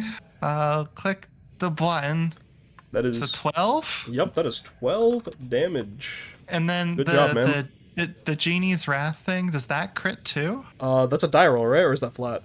It's a die roll, yeah. Yeah, that would crit too then, yes. Oh, okay. Jesus. Take your damage. Come on. Yeah. This is a big Okay. Still, it's a 4 bonus damage. Yep, It's not that's- bad. that's 3 more than you would have done, so yeah, let's go. Yeah. Alright, is that your All turn? right. Yes, that's my turn. Okay, Shambling Mound. I have notes on paper. Let's see. Right, so he is going to perform a swift action called Adventurer Swap. You see Glimmer's body engulfed back into the pile of corpses as a different one comes out. A man dressed as if straight from a fairy tale called Robin Hood, with a longbow comes out. I need, as part of this change, I need everyone here to make me, everyone within 5 feet of it, so it's just Jericho and Callan, make me a strength save. Oh no. Oh boy. 16. Alright, you make it. Okay. Oh shit! Okay, God okay. damn! Alright, Back to so Back. Go! A 19. This is not a 20. it's still That's still a natural 19, baby. cool. Let's go. Yeah. So, as the archer takes place, the form of the entire body shifts. Jericho and Callan, you guys are shoved back by the corpse. It's essentially flattening itself out and then using a variety of limbs and bones to create this sort of like wall or sort of like barbed wire, but it's made of like sharpened bone around it. I'm gonna go ahead and draw that out real quick. Green. Of a variety of corpses, and standing in the middle of it in this sort of like phalanx structure in the middle is the archer, who is going to use his attack to strike at Callan first, because fuck your crit. Yeah. It's fair. Bonuses. Okay.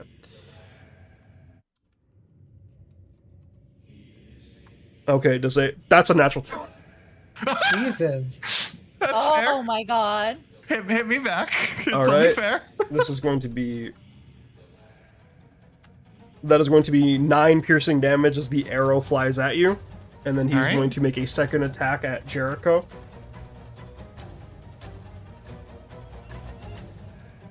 That is an 18 to hit Jericho. 18 just hits. Okay. This is going to deal 6 damage to you. 6 piercing damage. I don't mean to hurt myself more, but shouldn't that have been a higher amount against me? Yeah, Because you're it was a right. crit? I forgot to roll an additional D8. What's the daisy? Thank you.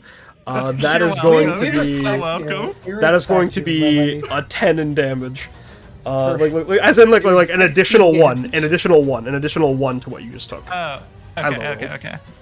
I didn't fine. bother because I know my luck sheet. You're fine. Okay, Jericho, you took your 6 damage, right? Mm-hmm. Yep. Right, and that is going to be its. This one does not have bonus actions. Okay, that's its turn. Warwick, you're up. Okay. Are we able to enter this area right here with the green squiggles? So, two things I'll remind you. One, as a reminder, at the start of the campaign, like I said in character creation, you guys should all have your ranged and melee weapons, whatever is best for your character. Like Jericho has his hand crossbows that are just revolvers.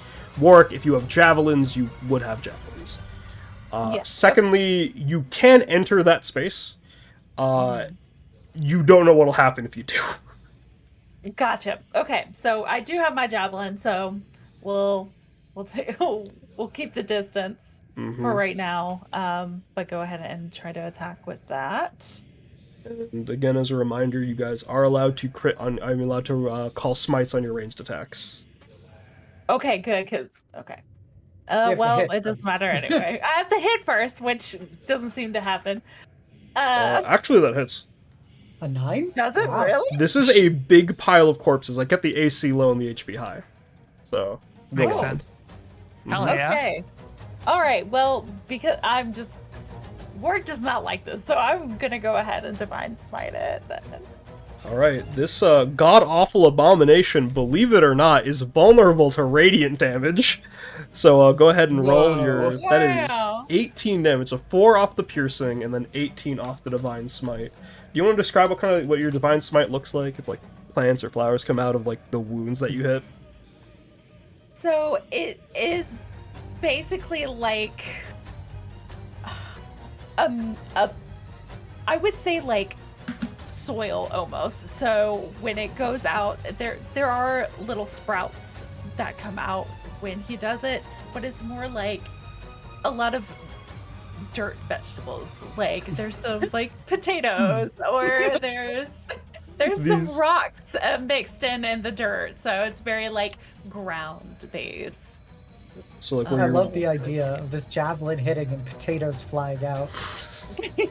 little spiritual celestial root vegetables start sprouting from the wounds before popping. Yes. Celestial rutabaga. Alright, anything else you got from your ward? I think I will hang tight on that one then. Alright. Leave it at that. The Shambling Mound's turn.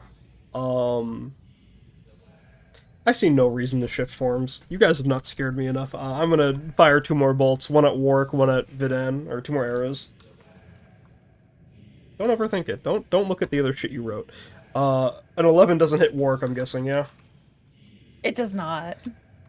And an 11 does not hit Vidan. Alright, you know what? Fuck it, we're form changing, because I get the feeling you guys are gonna kill this guy fast. He's going to swift action shift. As the archer is consumed by the pile of corpses, you sort of see the whole body sort of like congeal up into one square space as it sort of forms this one massive warrior holding a war hammer made out of bone, the giant cranium at the end of it. And as part of the shift, it is going to leap. I need dex saves from Callan and Ravenia What the fuck? as it jumps towards you two. 9. Alright. 14. So first off, you guys are knocked back about 10 feet from where he is, so just move yourselves down 10 feet. And Callan, you fail, you are knocked prone. Okay. And that is its turn. Actually, no, it's going to bonus action, what did I write? Prime. I can read my handwriting. As it Priming? readies its hammer. It busts a rhyme.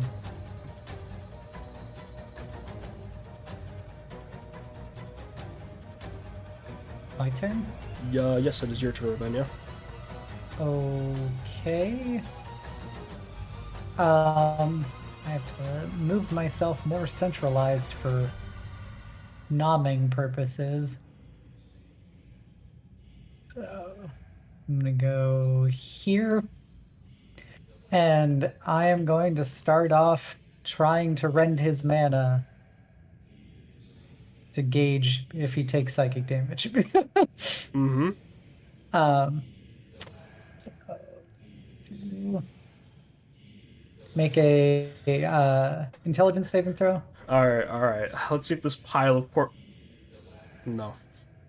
Is Glimmer smart? It is a... Oh, it's a -3 because it's a bunch of, like, different mines trying to get form. This was just trying... So it fails on a 10. Okay. It takes 1d6 psychic damage, so... Yeah. Mm-hmm. So 5 psychic damage. It takes that 5 neutral. That's not resistant or vulnerable to it. Okay. But... also, the other thing is a 1d4 from the next saving throw it makes before the end of your next turn, so I'll add Correct. part of that. And the yellow was for Jericho's thing, where it has disadvantage on attacks against anybody else, right? Correct. Right. So, Ravenna, you've rended mines before, either in training or in actual practice, so you're familiar with the concept of rending one mind. Yeah. But this isn't one mind, this is many. And as you pluck at whatever little strings remain of a psyche in that beast, all of the mouths scream, their chant interrupted. I need con saves from Ravenna and Wark. What? Nani? As the voices wail out in this cacophony of pain. I got a 15. Okay, that's a pass. You managed to cover your ears in time. You said con. Yes, 16. 16. You guys cover your ears as the beast wails out. Whatever cacophony of words and curses came from the different minds that make up this beast, hearing it would definitely do some fucked up shit to your head. Alright. Is that your turn, Ravenna? No. I'm gonna double down. Hall? Because I am now curious. So I'm going to put something real quick. Yeah, so I'm gonna spend 2 sorcery points to quicken spell, Uh-huh. and I'm gonna do my mana phage. So make another intelligence saving throw. Oh my fucking... Got He's a minus -4. 1d4, right? Yeah. Yeah, I rolled it after my damage. Yeah, it's -4, so it's, you have to give a -7 to this. Good Yeah, luck. this is a 2. This is a 2 after everything. No, wait, -7. Wait. It's -4. Well, it's -4 for me, and you said it had a -3 before. Oh, yeah, so it's a 2. It's a 2. My bad. I rolled with the thing in mind. Yeah, it's a 2. All right, it takes 11 more psychic damage. Uh-huh. And what's the other And- debuff from this? And then, so he failed his save, so he can't do a reaction until the end of its next turn. And on its next turn, it has to choose whether it moves, does an action, or a bonus action. And it only gets one of the 3. Alright, I'm not gonna give the swift action either, so, Shit. All right. So, yeah, as you just see all of the eye-filled, darkened tendrils reach out and just start, like diving into the pile of corpses, ripping away the mana and psychic fabric of the various entities. That's me. Damn. Oh, yeah, right, it's Let's wait, can we go. do that once per round? Shit, alright, no more yells. It has a limited oxygen supply. Fid, get in there. Singular attack paladin go, alright. 1d20. Oh, wait, whoops. I spelled that wrong. That is a 12. That hits.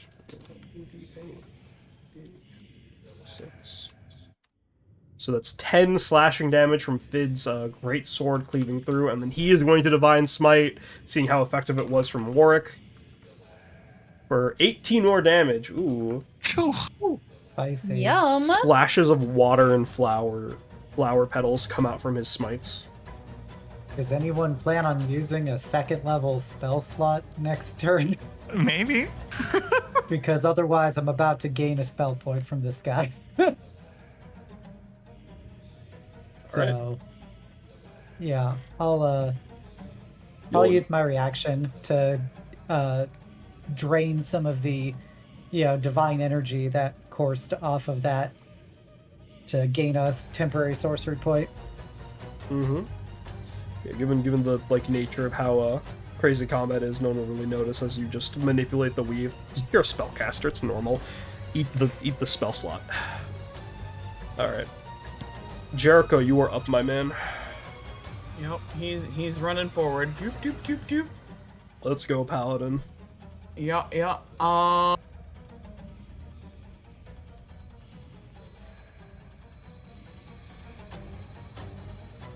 We are going to try and hit it first and foremost with my longsword.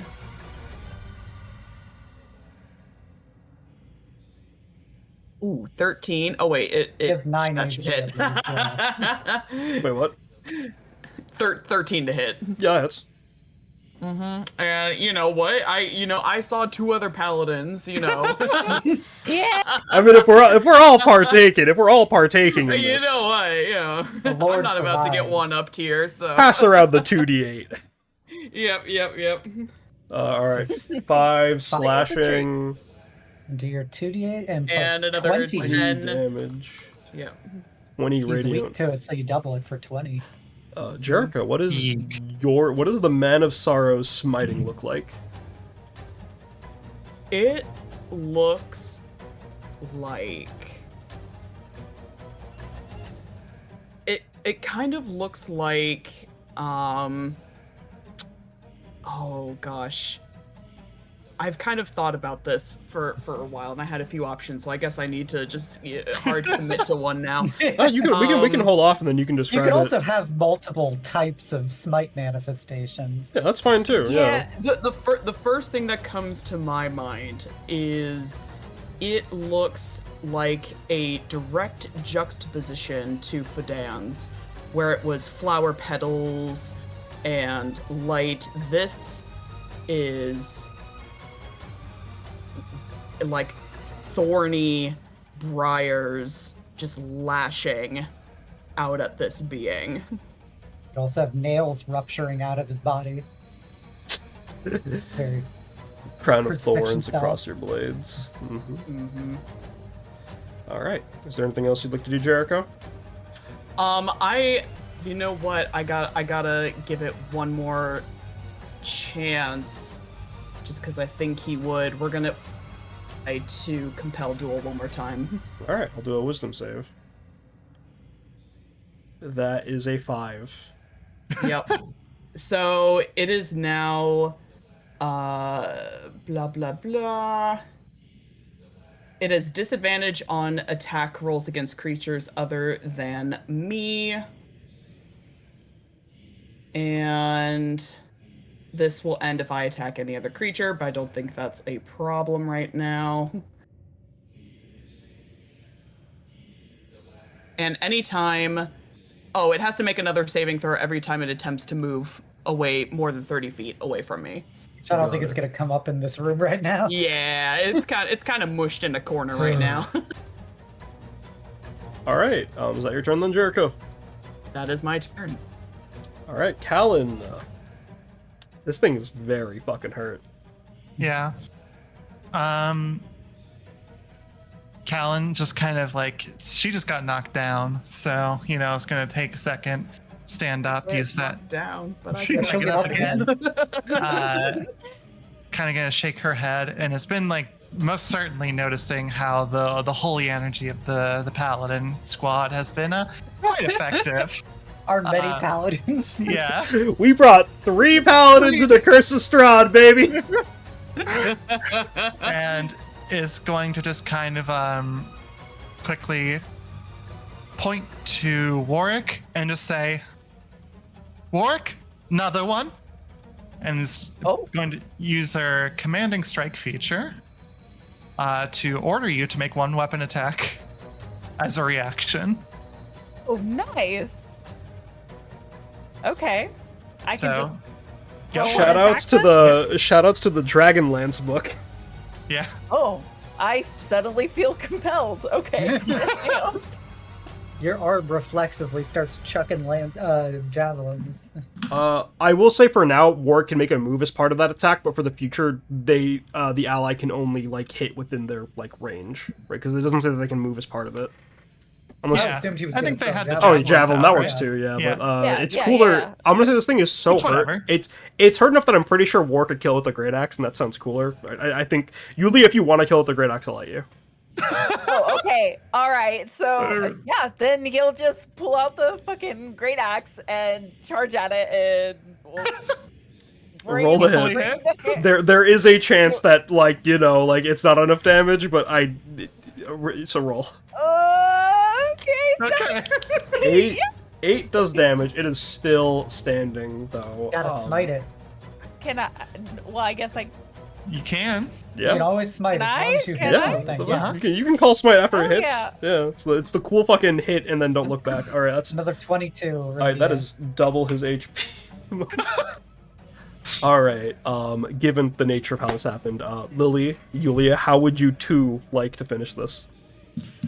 How would you two like to Wow, do we it? get a Oh, God. synchronized attack.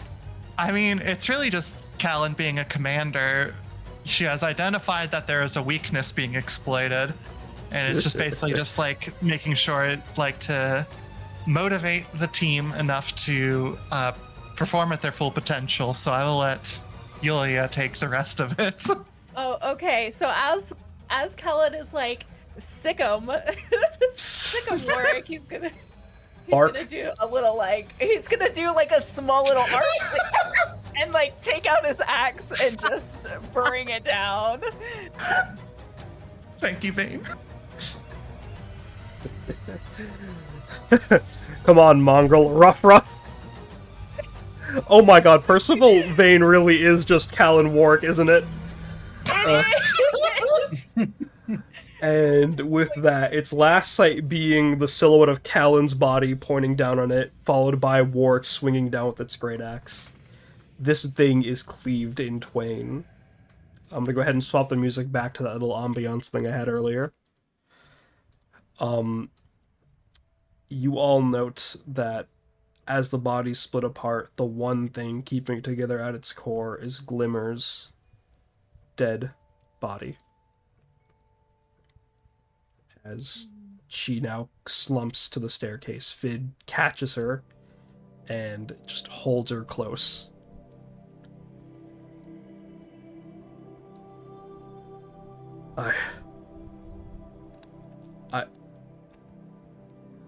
We were meant to do so much more. We were to travel the wastelands and bring an oasis to the people and just...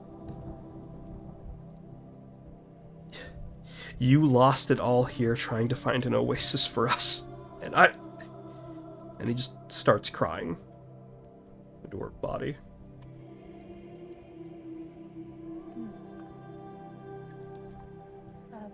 Is any of the dwarf remains still there, or? No. Sadly, his body was torn apart, with the only remnant being a helmet floating in the water. Joe's skull is also floating in the water, looking up at you.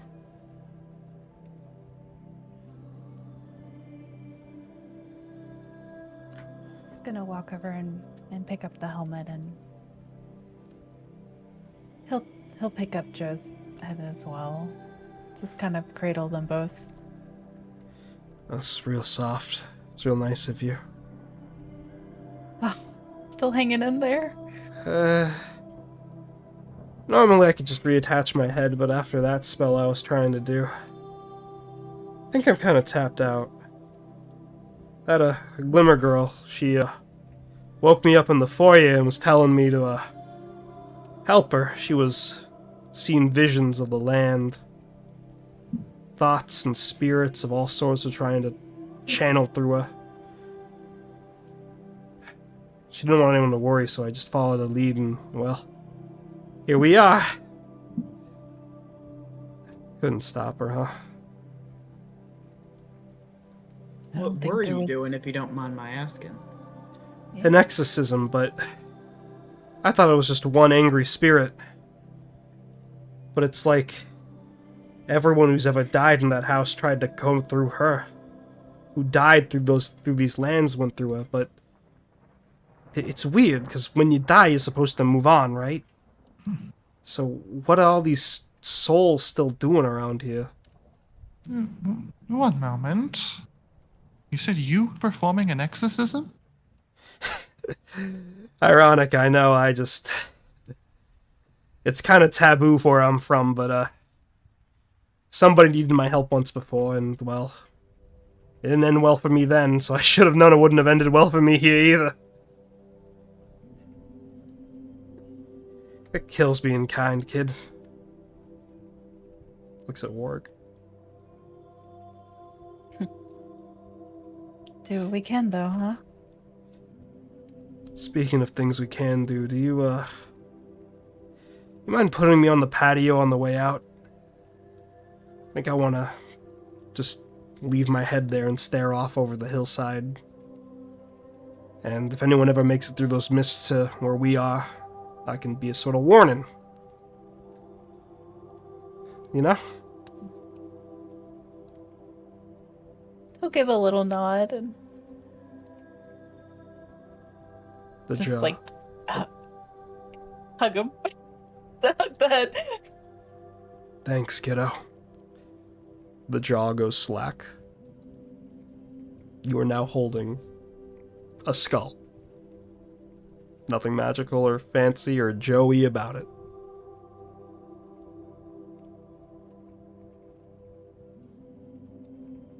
Callan, are you looking at the altar right now? Yeah. You can give me an Arcana or an Investigation check if you want. Ravenna, what are you doing right now? I was gonna, help console people, just like feel bad about their loss. Not used to seeing people get horribly murdered in front of me. Pat. But my noble bearing kind of requires me to look out for my lessers. And Jericho, what are you doing? I think Jericho would honestly, seeing that he would want to help Fidan, but seeing that Ravenna's kind of got that, would go look for Mark, honestly. I will say that Mark is nowhere in the basement. You can just take a quick look. That man full on bolted up Okay. and out. So that's something that you guys would probably have to do as a group. Go back upstairs. Okay. 'Cause I think you going That's off by fine. yourself isn't good in this situation. Correct. We're not going to split up the Unless gang. you want to split the party. No. The moment I do that, just shoot me in the fucking foot. Callan, No, he'll just sit quietly next to. So Callan, off your 14, you can see that there was once a more sinister ritual at place here, but given the various weavings and markings that were probably done by Joe, they have been carved over. A variety of religious symbols of different gods have been placed around in a sort of like makeshift attempt at saying, anybody, please anybody, help me. And the area where Glimmer's body has been somewhat consecrated. Nothing with like holy water or anything, but there are markings that any trace of necromancy magic was sort of burned away in this spot specifically, or started to be burned away. It's sort of like in a chemistry lab when a Bunsen burner goes off. It's like the little scorch marks at the bottom of the flask. There's scorch marks in the magic here. Nothing's been removed, but he tried at least. Is there any trace of the blood trail? Yes, there is a small pool of blood. It's hard to notice here because they waded through the water to get here, so the blood's kind of splashed everywhere now, but there's a small pool of blood under where Glimmer's body was. Why would she have been bleeding? She was possessed. Unless she was possessed here in this house. The mirror. Something she saw. And she's just kind of speaking aloud. Ravinia, as you go to comfort Vidan, I'm assuming you just put, like, your hand on his shoulder, maybe. Yeah. She was the only thing I knew to family.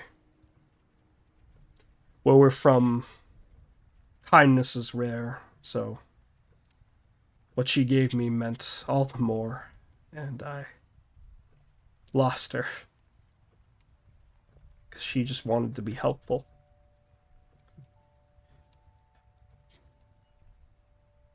I'm so sorry for your loss. No more. And he puts the body down and turns to look at Ravinia and puts his hands on your shoulders. I promise you, no more. No more loss. A kind face we just met. Kind faces that we've cared about. Kind faces that are far from us. I promise you no more will be lost. We will get your sister back from whatever damnation she's been sent to. To this I swear an oath to you.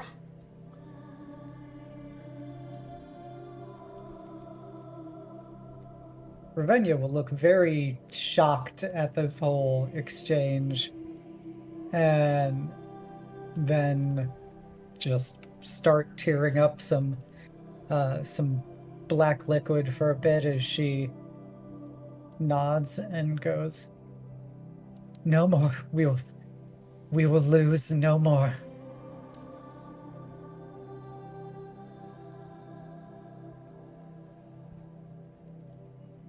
We should go. Now. If what Joe said was true, the spirits here won't remain idle for long.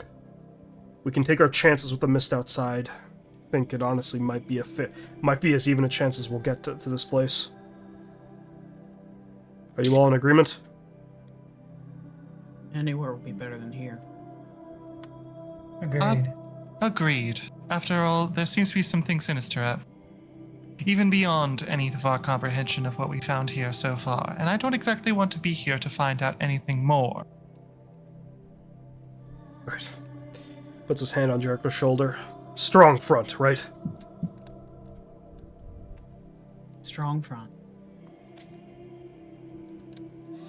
I'm gonna go ahead and take you guys back to this little flavoring shop of the outside of Barovia. Just a little background as we continue. Before we go up, is there anything else you guys would like to do in that basement, in that crypt? No, not in the crypt, but definitely as they're working their way up, Mark's gonna want to keep an eye out to see if Mark is around too. As you guys make your way up through the trapdoor that Mark and Grimo made their way down, as it leads directly to the first floor, you make your way towards the front of the house, and as you look out, you see the mist is still ever present, but it sort of begins to peel back inside of you all. You can see the silhouette of a body in the mist as it pulls back. You see the same blue hair, you see the same light brown leathers adorned with beautiful patterns, but his body is twisted in a weird form. Mark's body, seen once the mist pulls away, as you see the roots from the ground beneath have twisted his body, held him down, his once brown skin now pale, any life he had in his eyes fully gone.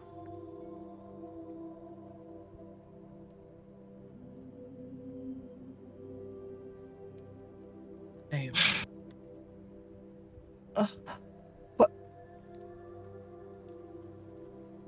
Can we approach?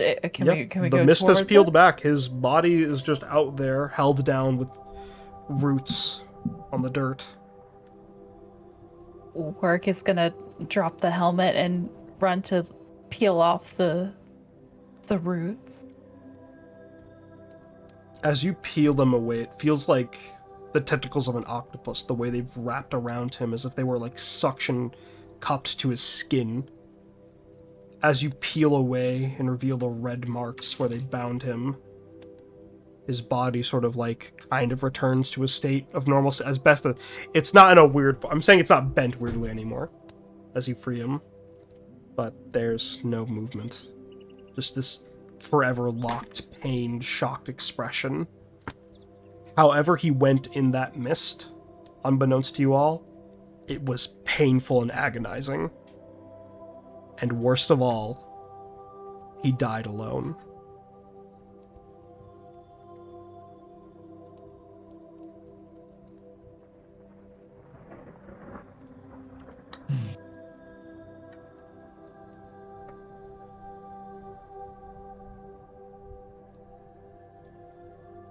Warwick is just gonna start crying in his hands. What is happening here? What is going on? I don't understand.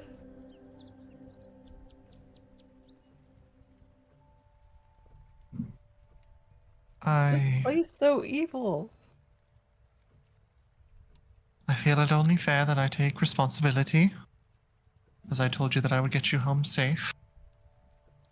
And yet we seem to have lost 4 already.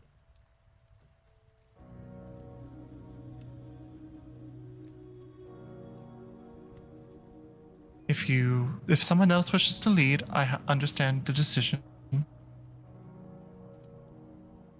After all, it seems we are all out of our depths here. I don't recall electing anybody to a leadership position, but I think it's safe to assume that wandering off for any reason, whether it be curiosity or cowardice, is a death sentence. I think we can all agree to keep eyes on each other from this point on. Right. I don't think any of us would have made it this far without each other.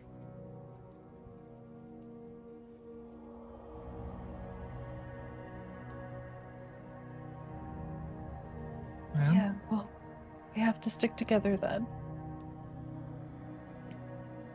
right. I think we should seize the opportunity of this mist receding to try and find safe haven elsewhere The while we mist. have the chance. Oh, sorry. No, go ahead, that's it. The mist, as it peels back, it sort of weaves away from the mountain, the hill, I mean, making you think that it's fully gone away, but it sort of hangs around the base of the hill, and then it parts, forming this sort of path into the woods. It's your only way forward.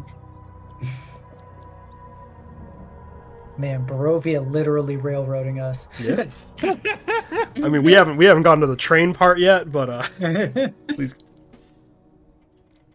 Any of y'all have any experience roughing it?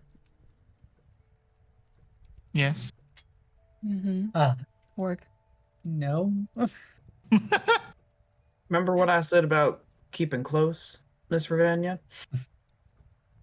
I will be sure to stay by your side. Excellent.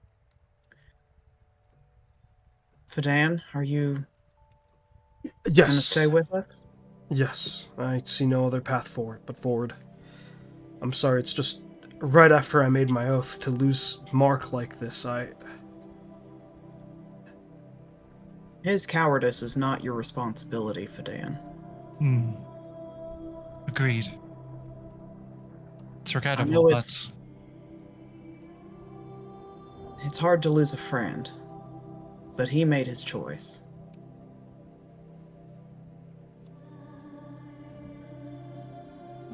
forward then. Strong front. Vidan takes the front, begins walking through the road. Yes? Do you mind if we bury the body first? Doesn't seem like he was desecrated like the others. A burial should be fine. Okay. think I can do it real quick. I think I spotted a shovel by the patio too, if you'd like to use it. Yeah, it won't take too long. I'll be right back.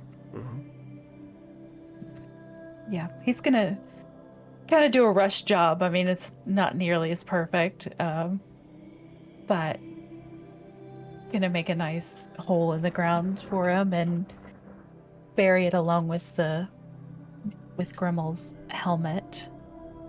And as he's covering up, he's going to take out a small bag from his pouch, and start planting little seeds besides the burial ground. And take out his little water skin and water it. Okay. Warwick, in the middle of your burial, you see small flower petals come down and rest above the seeds you plant.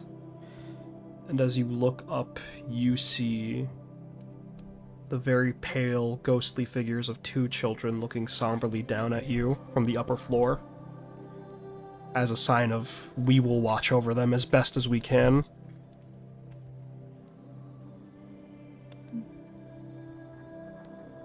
He's gonna give a little smile.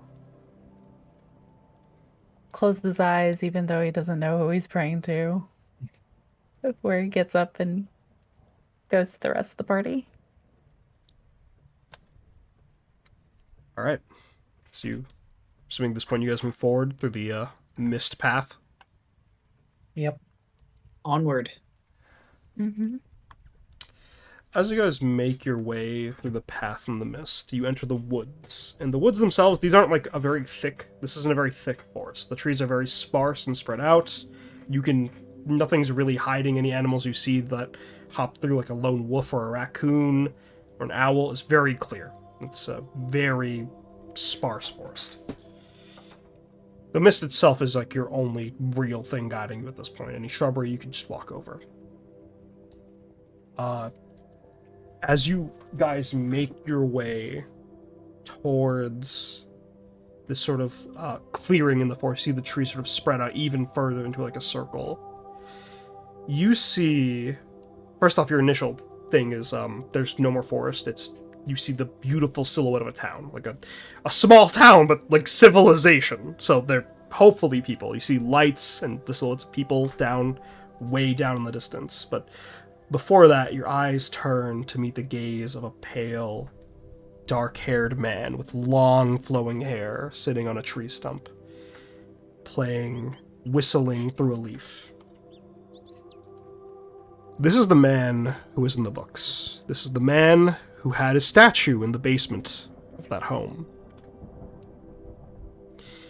He looks up at all of you, and as you meet his gaze, as you see him, as he sees you, you are overwhelmed with fear.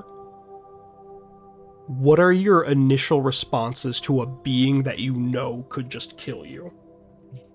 In terms of power scaling.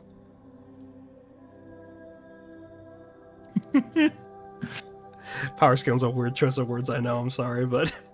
No, you're fine. Initial responses to, like, a jump scare level threat. As Callan would immediately pull her weapon. Okay.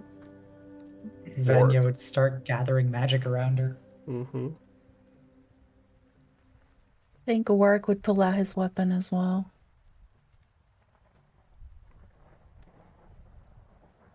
Do I fired a shot? You can cock your gun as Fidan also charges forward with the sword. Strong front as he is. He is in the front. That is the call you guys made. The voice speaks, and through what spellcasters and anyone familiar with magic can tell is thaumaturgy, he says, "Greetings. Welcome. I am the Ancient. I am the land. I am Barovia. I am Strahd von Zerdovich." And as Fidan charges forward, as the rest of you are like plunging from hearing those words, Strahd makes one singular motion with his hand as roots from the ground come up and immediately impale Fidan in what can only be described as power word kill. All the And- companions gone. That is where we'll end the session. Fucking god! Wow. My romanceable paladin!